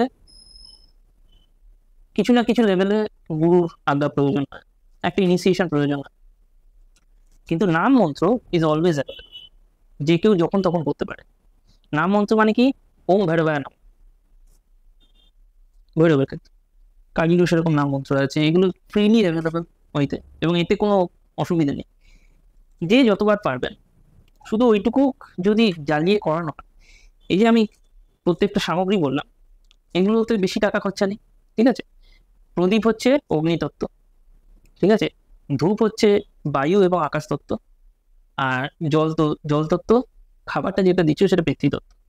তো তোমার পঞ্চভূত তুমি কভার করলে, দিয়ে তুমি যদি পারলে 108 বার করলে ভালো, নইলে মন থেকে তুমি যতটা করতে পারবে। দেখো, ভগবানকে আমরা প্রসাদ দিচ্ছি, ভগবান তো আমাদের প্রসাদের জন্য ওয়েট করে বসে নেই যে আমরা তাকে প্রসাদ দিলে সে এটা খাবে না। কিন্তু ভাবটাই আসো, সেই ভাবটুকু দিয়ে আমার পক্ষে যতটুকু সম্ভব সেইটুকুও যদি করি, এটা একদম বেসিক সাধনা, ঠিক আছে। আরেকটা হচ্ছে যারা ইনহেরেন্ট আমাদের প্রোটেক্টর রয়েছে তাদেরকে আমরা সবাই ভুলে গেছি, কিন্তু তাদেরকে আবার জাগিয়ে তোলা কিন্তু খুব একটা বেশি কঠিন ব্যাপার নয়। প্রোটেক্টর বলতে কি, আমাদের পিতৃগণ, ঠিক আছে, তারপরে আমাদের কুলদেবতা আসেন। বেশিরভাগ বাঙালির কোনো কুলদেবতা নেই, বেশিরভাগ বাঙালি জানেও না তাদের কুলদেবতা কে ছিলেন, কিন্তু কুলদেবতা রয়েছেন, আমরা জানি বা যা জানি তারা রয়েছেন, ঠিক আছে। আমরা ভুলে গেছি হয়তো আমাদের আগে আমাদের কুলে কাকে পুজো করা হতো। পিতৃগণ, কুলদেবতা, বাস্তু দেবতা, প্রত্যেকটা বাস্তুর নিজস্ব একজন দেবতা থাকে যে ওই বাস্তুটাকে প্রোটেক্ট করে। আমরা যেহেতু তাকে চিনি না বা জানি না, তার পাওয়ার ওই যে বললাম এনার্জি তারা পায় না, এনার্জি না পেতে পেতে তার সেই ক্ষমতাটা হারিয়ে গেছে যে সে বাইরে থেকে কিছু এলে তাকে আটকাবে। নইলে এরা হচ্ছে ফার্স্ট লাইন অফ ডিফেন্স, তোমার ঘরে কিছু ঢুকতেই দেবে না। বাস্তু দেবতা, স্থান দেবতা, আমি দেখতে পাচ্ছি আমি সার্কেলটাকে আস্তে আস্তে বড় করছি। বাস্তু, স্থান, গ্রাম, প্রত্যেকের দেবতা, তারপরে ক্ষেত্রপাল, ওই ক্ষেত্রের যে রক্ষক, ইউজুয়ালি ভৈরবের কোনো একজন রূপ থাকে, ঠিক আছে। নবগ্রহ, গুরু, ঠিক আছে। এই এন্টিটি যখন আমি সন্ধ্যে প্রদীপ দিচ্ছি বা সকালবেলা যখন অনেকেই চান করে এসে দুধ দেন, ঠিক আছে, যখন আমি দিচ্ছি তখন এই এন্টিটিগুলোকে কোনো মন্ত্র বলারও দরকার নেই, জাস্ট আমি নামটা বলে ইষ্ট দেবতাদের উদ্দেশ্যে আমার নমস্কার জানাচ্ছি। তাহলেই না আস্তে আস্তে ওরা বুঝতে পারবে আমার যে এই যে তাকে মনে করা, ঠিক আছে, মনে করার ভেতরে এই একটা এনার্জি ট্রান্সফার হয়, ঠিক আছে।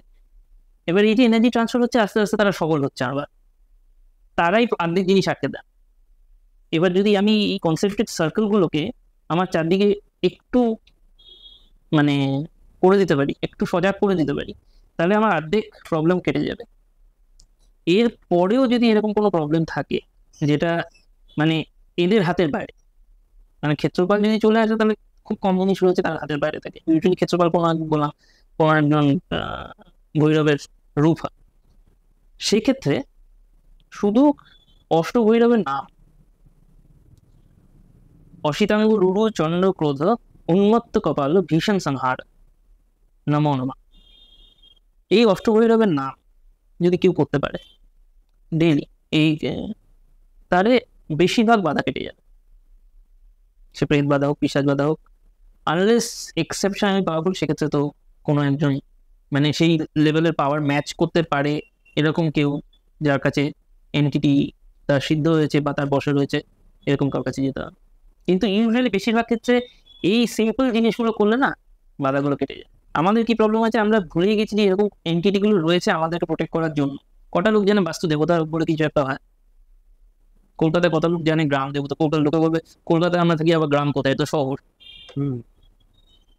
এখনকার কলকাতাকে দেখলে হবে না তো, আগে কি ছিল? এটা একটা ক্ষেত্র তো, আলটিমেটলি ভারতবর্ষ তো একটা ক্ষেত্র, সারা পৃথিবী একটা ক্ষেত্র, প্রত্যেকটা একটা দেখো তুমি সার্কেলে যাচ্ছে, এবং এদের প্রত্যেকের দায়িত্বে একটা, ওই যে যেরকম বললাম জঙ্গলগুলো জঙ্গল দেবতার আন্ডারে, প্রত্যেকটা ক্ষেত্র, ইভেন তোমার বাড়িও একটা ক্ষেত্র, প্রত্যেকটা ক্ষেত্র কোনো একটা এন্টিটির প্রোটেকশনে রয়েছে। ইটস জাস্ট দ্যাট আমরা তাদেরকে যতক্ষণ না এনার্জি দিচ্ছি, তারা এনার্জির অভাবে আমাদেরকে প্রোটেক্ট করতে পারছে না। আমরা যদি শুধু তাদেরকে মনেও করি, জাস্ট নমস্কার জানাবো, এতেই একটা এনার্জি ট্রান্সফার হয়। তারা সপুষ্ট হলে তো আপনাদেরই ভালো।